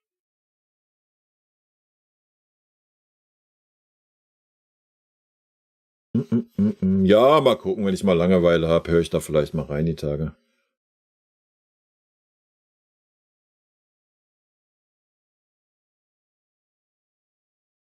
Ja, aber nochmal, ne? Die Verlängerung, die da beschlossen wurde mit Gehaltskosten von 20 Millionen, hat nicht ein Brazzo alleine entschieden. Ja. Weil, wie du jetzt gesehen hast, hat ein Aufsichtsrat gesagt zu Alphonso Davies, nein, Max Eber wollte den Vertrag verlängern für ein gewisses Gehaltsvolumen und der Aufsichtsrat hat gesagt, nein, machen wir nicht. Also weißt du auch, wie das ablief bei einem Goretzka, bei einem Gnabry, bei einem Sané, bei einem Kimmich und wie sie alle heißen. Da saß auch das tolle Gremium zusammen und hat gesagt, yo, darfst du machen, du darfst einen Josh für die nächsten 5 Jahre 120 Millionen zahlen. Punkt. Und nicht Brazzo, Leute. Da müsst ihr mal ganz klar von wegkommen, von diesem dummen Scheiß immer. Dann informiert euch vorher. Du siehst gerade knallhart, weil es mal öffentlich ist, wie es beim FC Bayern läuft. Ja, dann sagt der Aufsichtsrat, pass mal auf, nee, du hast jetzt genug Geld ausgegeben, Feierabend. Und dann glaubt ihr ernsthaft, dass alle Verträge, die dann verlängert wurden mit einem Goretzka und einem Kimmich, dass das ein Alleingang von Brazzo war? Nee, natürlich nicht. Ja, nur die handelnden Personen, die noch da sind, die stellen das gerne so hin und zu sagen, ja, wie beim Nagelsmann. Ja, ich hätte den Nagelsmann ja nicht entlassen. Hätte ich nicht gemacht. Ich weiß gar nicht, warum das passiert ist. Nee, natürlich nicht, weil der Aufsichtsrat nicht seine Zustimmung geben muss, wenn ein Trainer rausgeschmissen wird, der dann auch eine Abfindung von 20 Millionen kassiert, oder was? Völliger Dummfick, was der Uli Hoeneß da von sich gibt, Alter. Junge. Sind wir wieder beim Brazzo. Kommen wir auch alle 2 Monate drauf, oder?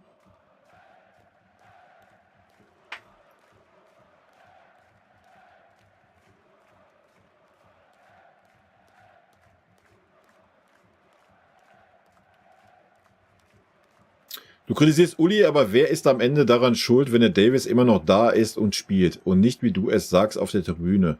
Das sollte doch der Eber tun, für sowas ist er da. Ja, anscheinend hat er doch da nicht die Rechte für. Müssen wir darüber jetzt noch mal durchdiskutieren, oder was? Der Auftrag, warum ist denn Chrissy unser CEO geworden? Der Auftrag war doch nach Olli und Brazzo, ja, das Mir Samir ist im Arsch, wir müssen wieder Mir Samir Gefühl haben. Und dann glaubst du ernsthaft, dass man, wenn man in dieser Schiene gerade ist und sagt, ja, wir müssen wieder zu Mir Samir finden, dass man dann sagt, oh ja, pass mal auf, der Fonsi Davies, ja, den stellen wir jetzt mal außen an die Wand, in die Ecke und wir scheißen aus Mir Samir Gefühl, oder was? Wir machen jetzt Paris 2.0. Ja, wegen mir kann man das machen, aber genau das ist doch das Problem. Also mein Take ist, ich glaube, wenn es rein nach dem Eber gegangen wäre, auch wenn du mal die letzte Saison nimmst, ja, und da mal seine klaren Aussagen nimmst, ich glaube, wenn es rein nach dem Eber gegangen wäre, wäre einiges mehr passiert in diesem Kader. Aber 100 Pro. Und einiges auch ein bisschen direkter. Ja, auch wenn ihr mal an die Zeit von Eberl in Gladbach zurückdenkt, das war natürlich alles im kleineren Maßstab, gar keine Frage. Aber auch da wurden klare Aussagen getroffen und dann so gehandelt. Ja. Und Eberl hat klar geäußert, wie man mit dem Fonsi Davies umzugehen hat. Und ich glaube, wäre es nur nach ihm gegangen, wäre das anders gelaufen, der Fuchs. Aber das wissen wir nicht. Das sind bei mir auch nur Mutmaßungen. Wer soll das beurteilen? Wir wissen nicht, was intern gelabert wird. Ja. Zeitungen schreiben irgendwas und der eine glaubt das, der andere nicht und was weiß ich.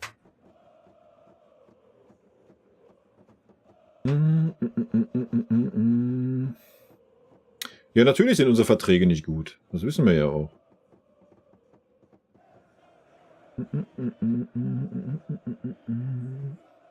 Davies muss im Winter weg. Ja, bitte aber nicht.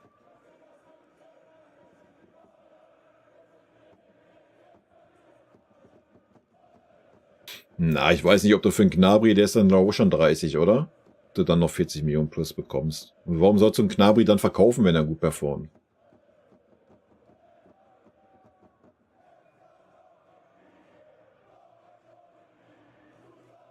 Die Verträge waren Wertschätzung für die Champions League Trophäe.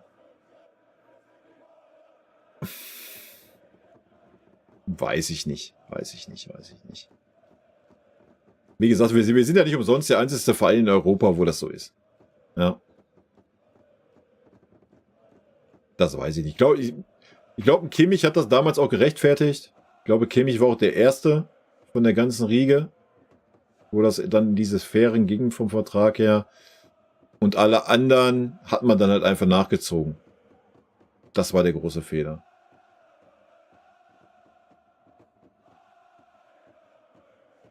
Ja, aber beim FC Bayern, guck dir an, wer beim FC Bayern solche Gehälter bekommt. Beim FC Bayern bekommt ein Coman das Gehalt, Ein Serge Gnabry bekommt das Gehalt, ein Sané bekommt noch mehr Gehalt als die beiden. Und guck dir mal die Leistung von diesen Spielern an, die letzten 3 Jahre. Ja, ist doch klar, dass dann Davis sagt, Alto Bailey, der verdient 17 Millionen, die 17 Millionen möchte ich aber auch haben. Ja, ist völlig legitim. Ja, kann ich voll nachvollziehen. Warum sollst du dann sagen, ja, warum, wenn der 17 Millionen verdient, Alter, will ich die 17 Millionen auch haben? Ist doch logisch. Das ist doch das ganze Problem, was wir haben.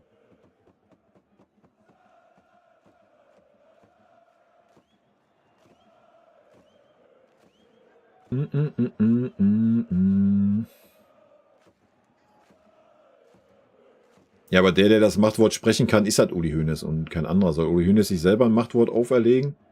Das funktioniert halt nicht, wa?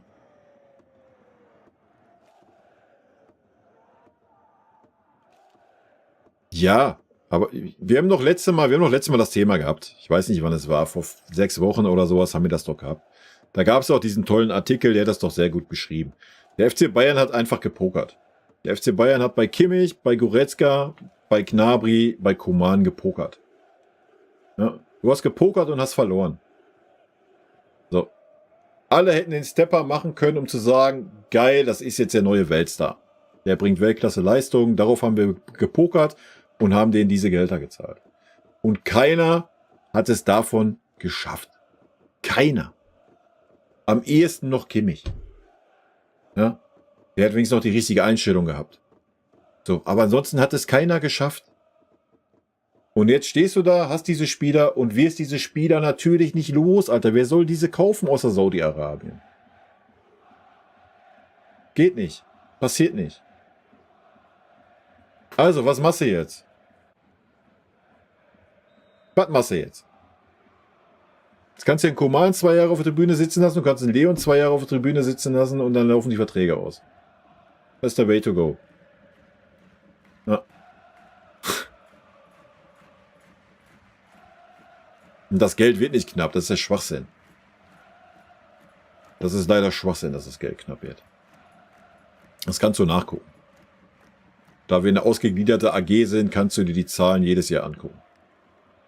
Und von daher ist die Aussage Schwachsinn. Obwohl wir solche Gehälter zahlen, nee, ist das nicht der Fall.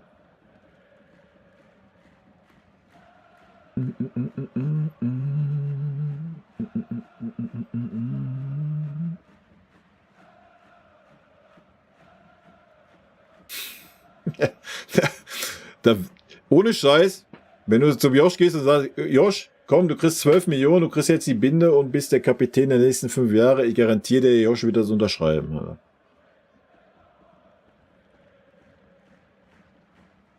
Da wird gar nichts rosig. Wenn Bayern Pokal gewinnt, interessiert das doch bei den Oberen keine Sau, Alter. Bitte dich. Nee, selbst der FC Chelsea ist bei Verträgen nicht schlechter wie wir. Wir sind die einzige Mannschaft in Europa, die so viele Spieler hat, die über 15 Millionen verdienen.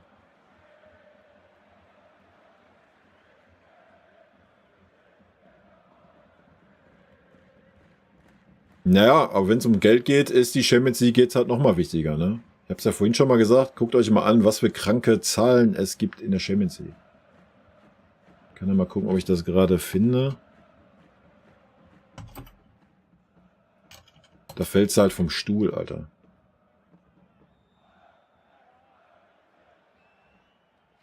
Da fällst du echt vom Stuhl, wenn du das hörst.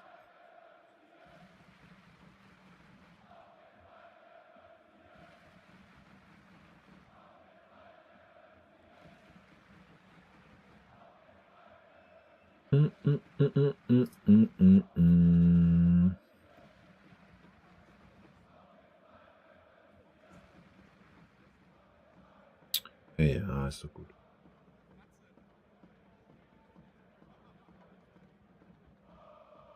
Also erstmal bekommst du 18,85 Millionen nur dafür, dass du dich qualifiziert hast. Einfach nur, weil du dabei bist. Dann bekommst du natürlich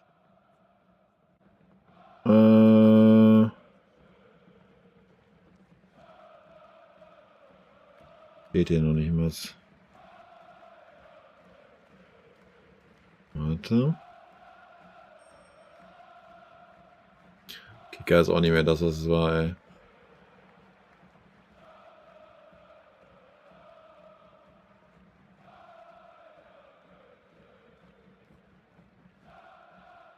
Das ist von letzter Saison.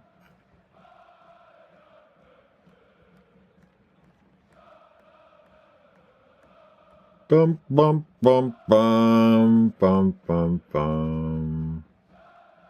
Okay, das ist von ab 2024. Okay, das sollte ja dann passen.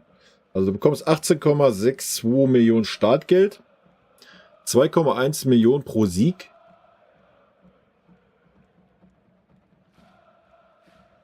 Wenn du jetzt vom FC Bayern ausgehst, musst du davon ausgehen, dass du 6 der 8 Spiele gewinnst. Oder sagen wir mal 5 der 8 Spiele. Hast du nochmal 10 Mille im Sack.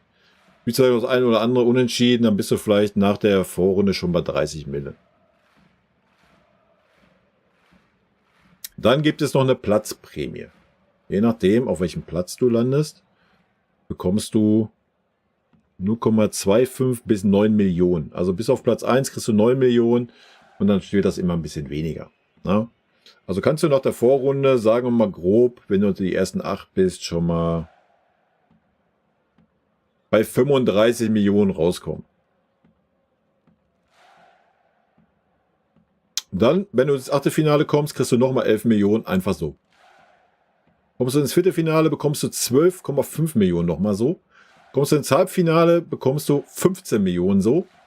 Bist du Finalteilnehmer, bekommst du nochmal 18,5 Millionen.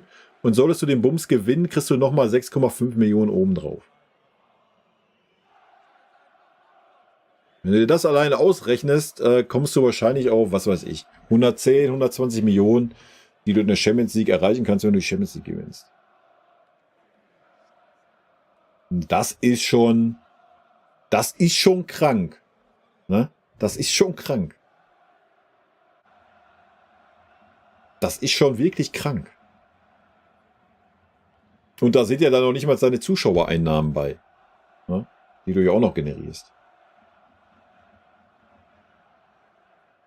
Und natürlich ist es das Wichtigste, Meister zu werden, aber das Geld, ich meine, das hast du vorher schon immer in der Champions League geholt und du holst das jetzt noch mehr in der Champions League.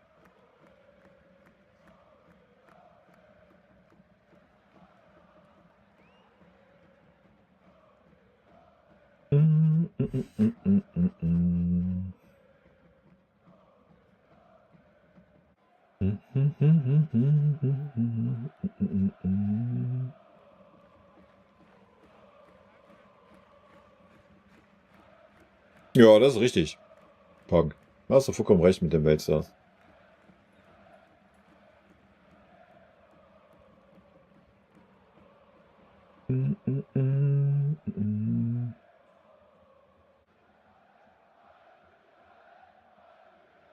Peanuts, ja.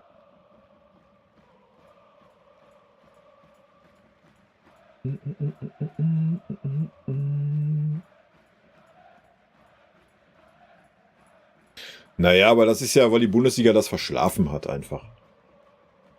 Bundesliga das internationale Geschäft verschlafen. Also aus meiner Warte ist die Bundesliga auf jeden Fall interessanter wie eine Serie A oder wie eine spanische Liga, Alter. Ja. Aber viel, viel interessanter.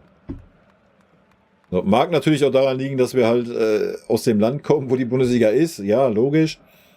Aber normalerweise sehe ich die Bundesliga an zweiter Stelle nach der Premier League. Also. Aber wir kriegen es halt einfach nicht geschissen, international das mal auf die Kette zu kriegen und die Bundesliga zu vermarkten. Ja? Das ist doch das Traurige. Und das ist auch mit ein Grund, weil du ganz, ganz viele Mannschaften hast, die sich dann mal für die Champions League qualifizieren und dann noch nicht mal die Gruppenphase überstanden haben. Wie oft war das bei deutschen Mannschaften? Ja, der einzige war der FC Bayern und Borussia Dortmund. So. Alles andere, du hast 4 Teilnehmer, zack, Vorrunde raus, weg. So. Ja. Katastrophe halt. Oder noch schlimmer die Phase in der Europa League. Wie lange hat es gedauert, bis mal eine deutsche Mannschaft mal wieder eine einigermaßen ansprechende Rolle in der Europa League gespielt hat? Ich glaube, das war der SC Freiburg, der sich da mal qualifiziert hat und sich den Arsch aufgerissen hat. Ansonsten alle die Mannschaften, die in der Europa League gespielt haben, sind dann gegen Clubs aus Zypern, aus Tschechien, aus was weiß ich wo ausgeschieden, Alter. Was eine absolute Katastrophe ist. Wie willst du denn dann da auch, international wahrgenommen werden? Guckt euch den FC Sevilla an, der den scheiß Pokal, was weiß ich, 3 miteinander gewonnen hat, weil die sich jedes Mal einen Arsch aufreißen und sich freuen, dass sie international spielen. Und guck mal an, wo die Deutschen rumgepimmelt haben, über Jahre in der Europa League. Katastrophe, Alter. Hä? So, wie willst du denn da auch eine Vermarktung aufbauen? Wenn du nach Europa oder in die Welt hinaus siehst, ja, da ist der FC Bayern, ja, und dann ist da irgendwo noch Borussia Dortmund. Und das war es. So wird die Bundesliga wahrgenommen. Ja, dann war es ein paar Jahre lang noch Schalke, ja. Und das war es. Und die sind mittlerweile in der Versenkung verschwunden. Wer kennt denn Bayer Leverkusen, Alter? Ja, das ist doch das große Problem. Und das kriegen halt andere Ligen viel, viel besser hin. Viel, viel besser, als wie es die deutsche Liga hinkriegt.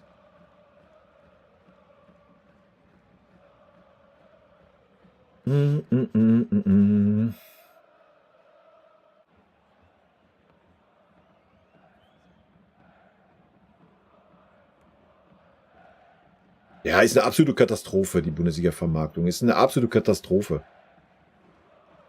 Natürlich ist die Bundesliga keine schlechte Liga. Also wie gesagt, da finde ich andere Ligen viel, viel langweiliger als die Bundesliga. Selbst wo wir die ganze Zeit hintereinander Meister geworden sind. Aber du kriegst es halt einfach nicht vernünftig vermarktet, Alter. Wo aber auch viele Vereine selber dran schuld sind. Ja? Wenn man mal sieht, wie andere Ligen viel, viel früher irgendwelche Spiele mal ausgegliedert haben, wie irgendein scheiß Supercup, der sowieso keine Sau bei uns auch nicht interessiert. Den hättest du halt auch einfach mal in ein anderes Land ausgliedern können, um da mal ein bisschen Werbung für den deutschen Fußball zu machen. Ja? So. Haben wir alles komplett verschlafen, diese ganzen Märkte. Was eine italienische Liga schon seit Jahren macht. Ja? Haben wir alles verschlafen. Sind wir ganz, ganz weit hinten. Das ist das ganz große Problem bei uns.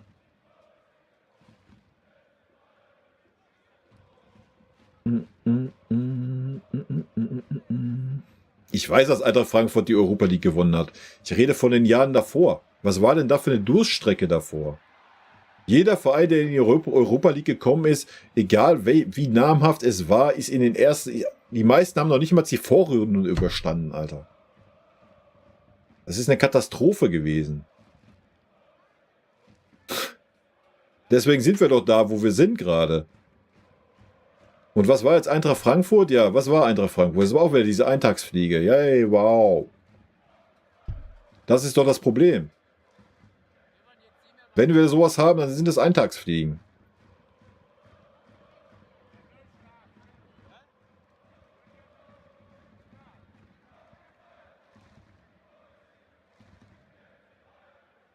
Ja, aber wen interessiert denn die zweite Liga? Die hat ja noch weniger Aufmerksamkeit. Ja, natürlich sorgt das für Aufsehen. Aber das muss halt immer so sein, weißt du? Die Leute müssen immer so abgehen, wenn sie Europa League spielen. So, das hat aber nie den Stellenwert gehabt in Deutschland irgendwie. Keine Ahnung.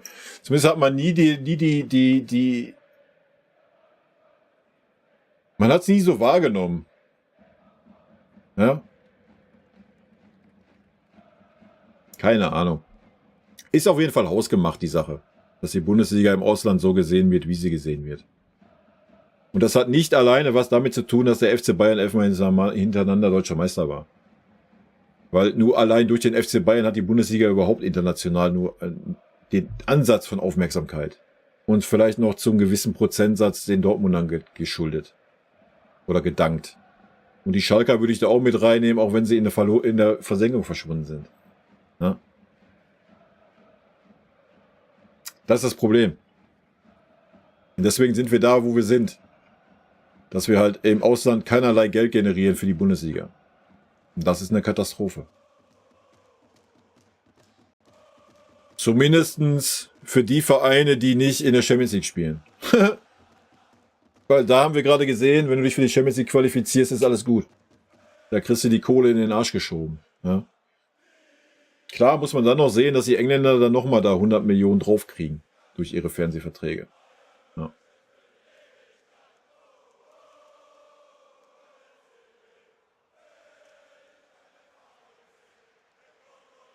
Ja, aber das ist ja das Ding, was ich nicht sehe.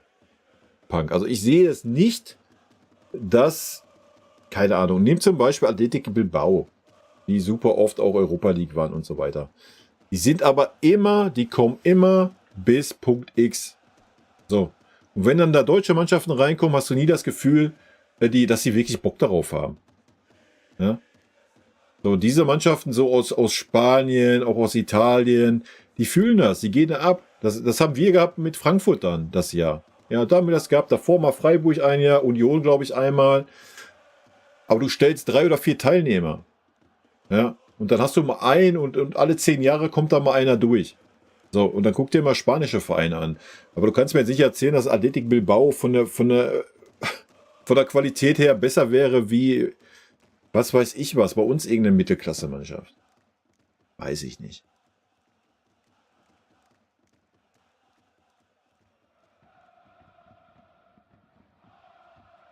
Wieso nannten wir das Spiel BVB Bayern Classico? Naja, weil Classico ein Begriff ist für das Spiel der Spiele in der Liga. Deswegen. Ja, Bremen HSV in den 80er, Anfang der 90er, das waren auch immer Garanten für international. Nimm Bremen, Alter. Bremen war immer ein Garant international. Ja. Und dann auf einmal, weg. Ja. Und dann zum ungünstigsten Zeitpunkt, dann da, wo die Champions League angefangen hat, wo das Geld rauskam. Und dann hat Bremen keine Rolle mehr gespielt und ist nie wieder dahin zurückgekommen, Alter. Und jetzt ist die Schere so.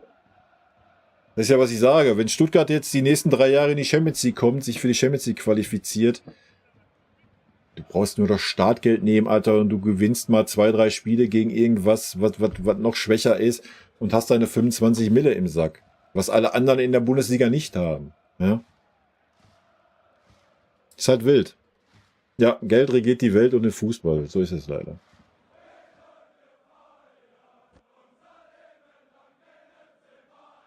Das ist richtig, Chico, ja. Das ist nochmal eine spezielle Geschichte mit Bilbao, das ist richtig. Aber nur von der sportlichen Qualität her gesehen, weißt du, das wollte ich damit sagen.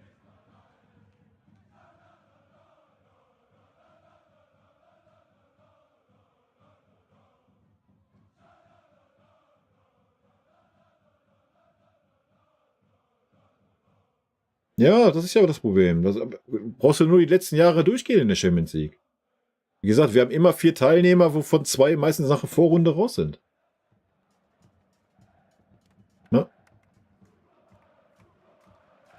Das ist das Problem.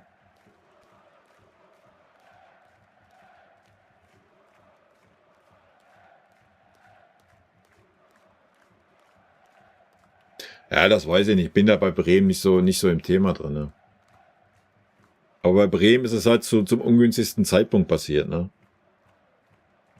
Oder erinnert euch zurück, Kaiserslautern Europapokalnächte, Alter. Selbst Karlsruhe SC für die ganz alten Säcke unter uns. Ja? So. Und bei uns hast du dann manchmal so das Gefühl gehabt, so in den letzten 10, 20 Jahren so, oh ja, die Mannschaft hat sich für Europa qualifiziert, ja, so, weißt du? Weiß ich nicht, schwierig.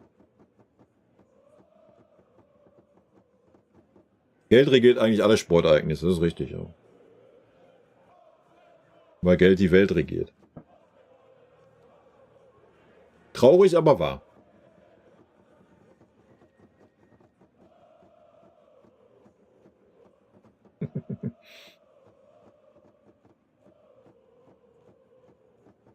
Ja, wir werden sehen. Ich bin sehr gespannt, wo es aber auch für die Bundesliga hingeht. Mit der neuen Champions League-Geschichte mal abwarten, das könnte schon wild werden.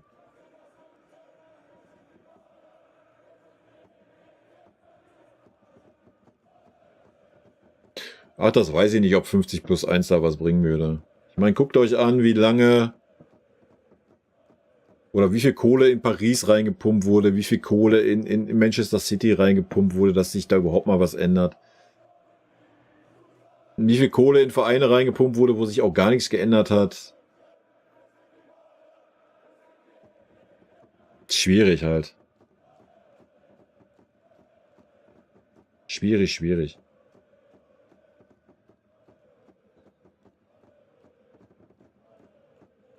schwierig da auch wieder rauszukommen oder den Rückstand aufzuholen. Ne? Kannst du halt wirklich nur, 1860 auch ein gutes Beispiel dafür, ja. Kannst du halt eigentlich auch nur, ja, durch Erfolge. Ne? Dadurch bist du ja attraktiv.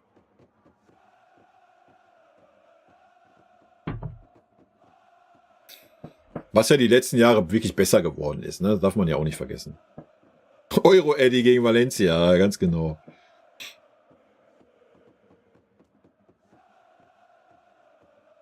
Also mir persönlich ist 50+1 völlig scheißegal.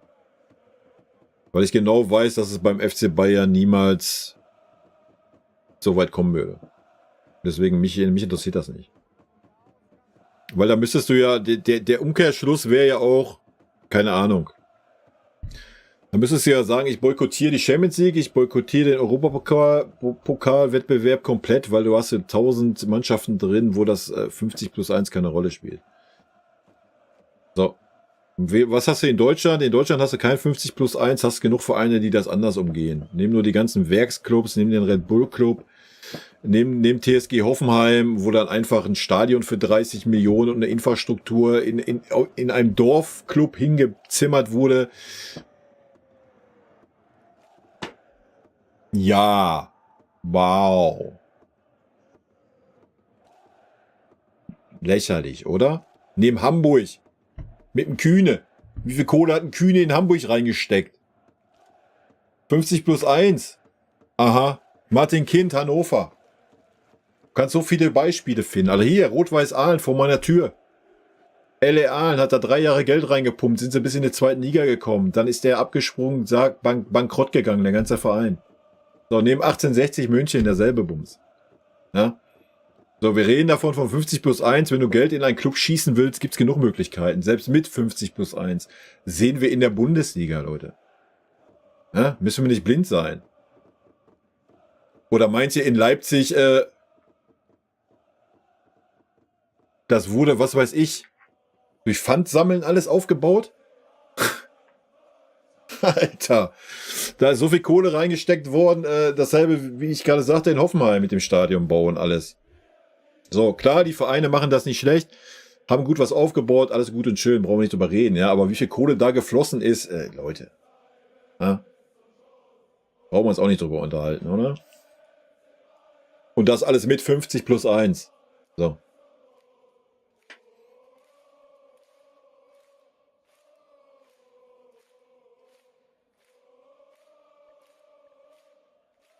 Ja, aber du siehst ja, dass es nur mit Geld auch nicht reicht. Ne? Da gibt es ja auch genug Beispiele. Kannst halt nicht nur das Geld nehmen und sagen, hier hast du jetzt 1 Milliarde und sieh mal zu. Klappt halt auch nicht. Ne? Haben wir bei Paris lang genug gesehen, oder? Bei Manchester City noch das bessere Beispiel. Den besten Trainer zu der Zeit der Welt geholt, die besten Spieler.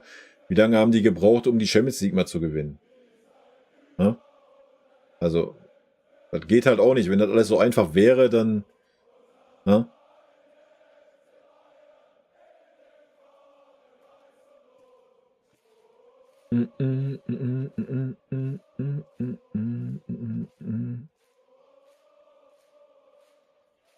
Mickey's, vielen lieben Dank. Freut mich zu hören. Ja, aber so ist es leider. Ne? Die Romantik ist leider lange vorbei im Fußball. Ne? Muss man leider sagen. Da werden wir, die alten Säcke sind, auch noch lange nachtrauern.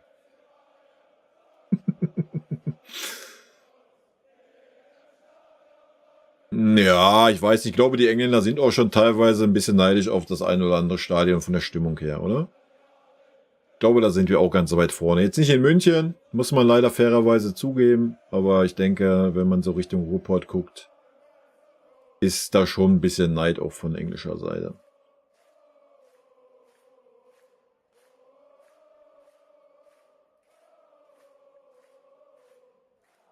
Ja, aber die Champions League geht ja jetzt in die Richtung Super League. Ne? Muss man ja schon so sagen.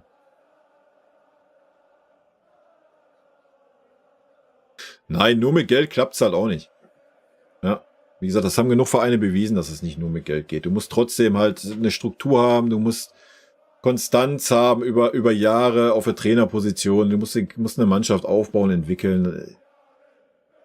Das kannst du ja keinen absprechen, der Erfolg hat. Nur mit Geld ist vieles einfacher halt, ne? Sieht man ja in Chelsea. Verpflichtet 10 Spieler. Oder, ne, beste Beispiel aus der Bundesliga, nimmt den Magath in Wolfsburg. Der Kader war, was? 48 Spieler groß?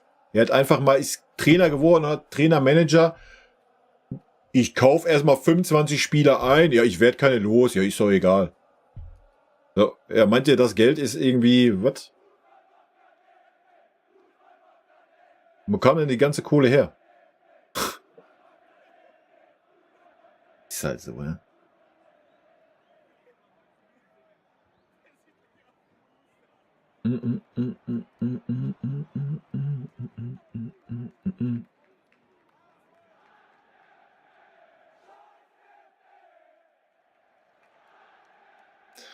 Ei.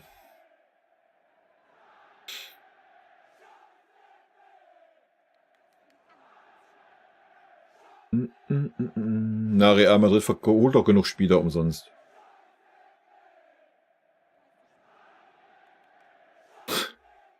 Real Madrid ist der abgewichsteste Club, den es gibt auf dieser Welt. Also die sind eins mit Sternchen, was das anbelangt. Also wenn man Mbappé ablösefrei verpflichten kann, dann Hut ab. Hut ab vor dieser Leistung, Alter.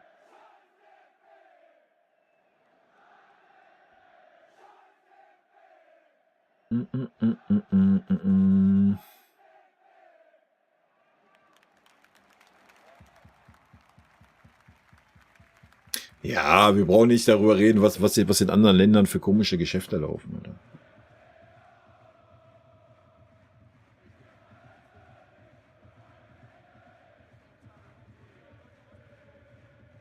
So ist das halt, Leute. Das werden wir auch nicht mehr ändern. Die Spirale wird immer weitergehen. Es wird immer mehr Geld in den internationalen Wettbewerben verdient. Ich glaube, wer war es? Klaus Allofs oder wer, der das damals schon gesagt hat? Und genauso ist es auch. Die Schere wird immer größer gehen. Du wirst immer seltener haben, dass auch in der Bundesliga mal eine andere Mannschaft da reinrutscht. Aber es ist schön, dass es in der Bundesliga immer noch passiert. Ne? Mal durch gutes Arbeiten. Nimm Union, nimm Freiburg, nimm selbst Heidenheim. Ja? Also es ist immer noch möglich, da mal reinzurutschen. Aber man sieht ja auch, dass es, wenn man jetzt mal Union nimmt, dann auch nicht so einfach ist, da zu bestätigen und ja, sich dann da irgendwie festzusetzen. Ne? Wird man sehen, wo die Reise hingeht in den nächsten Jahren.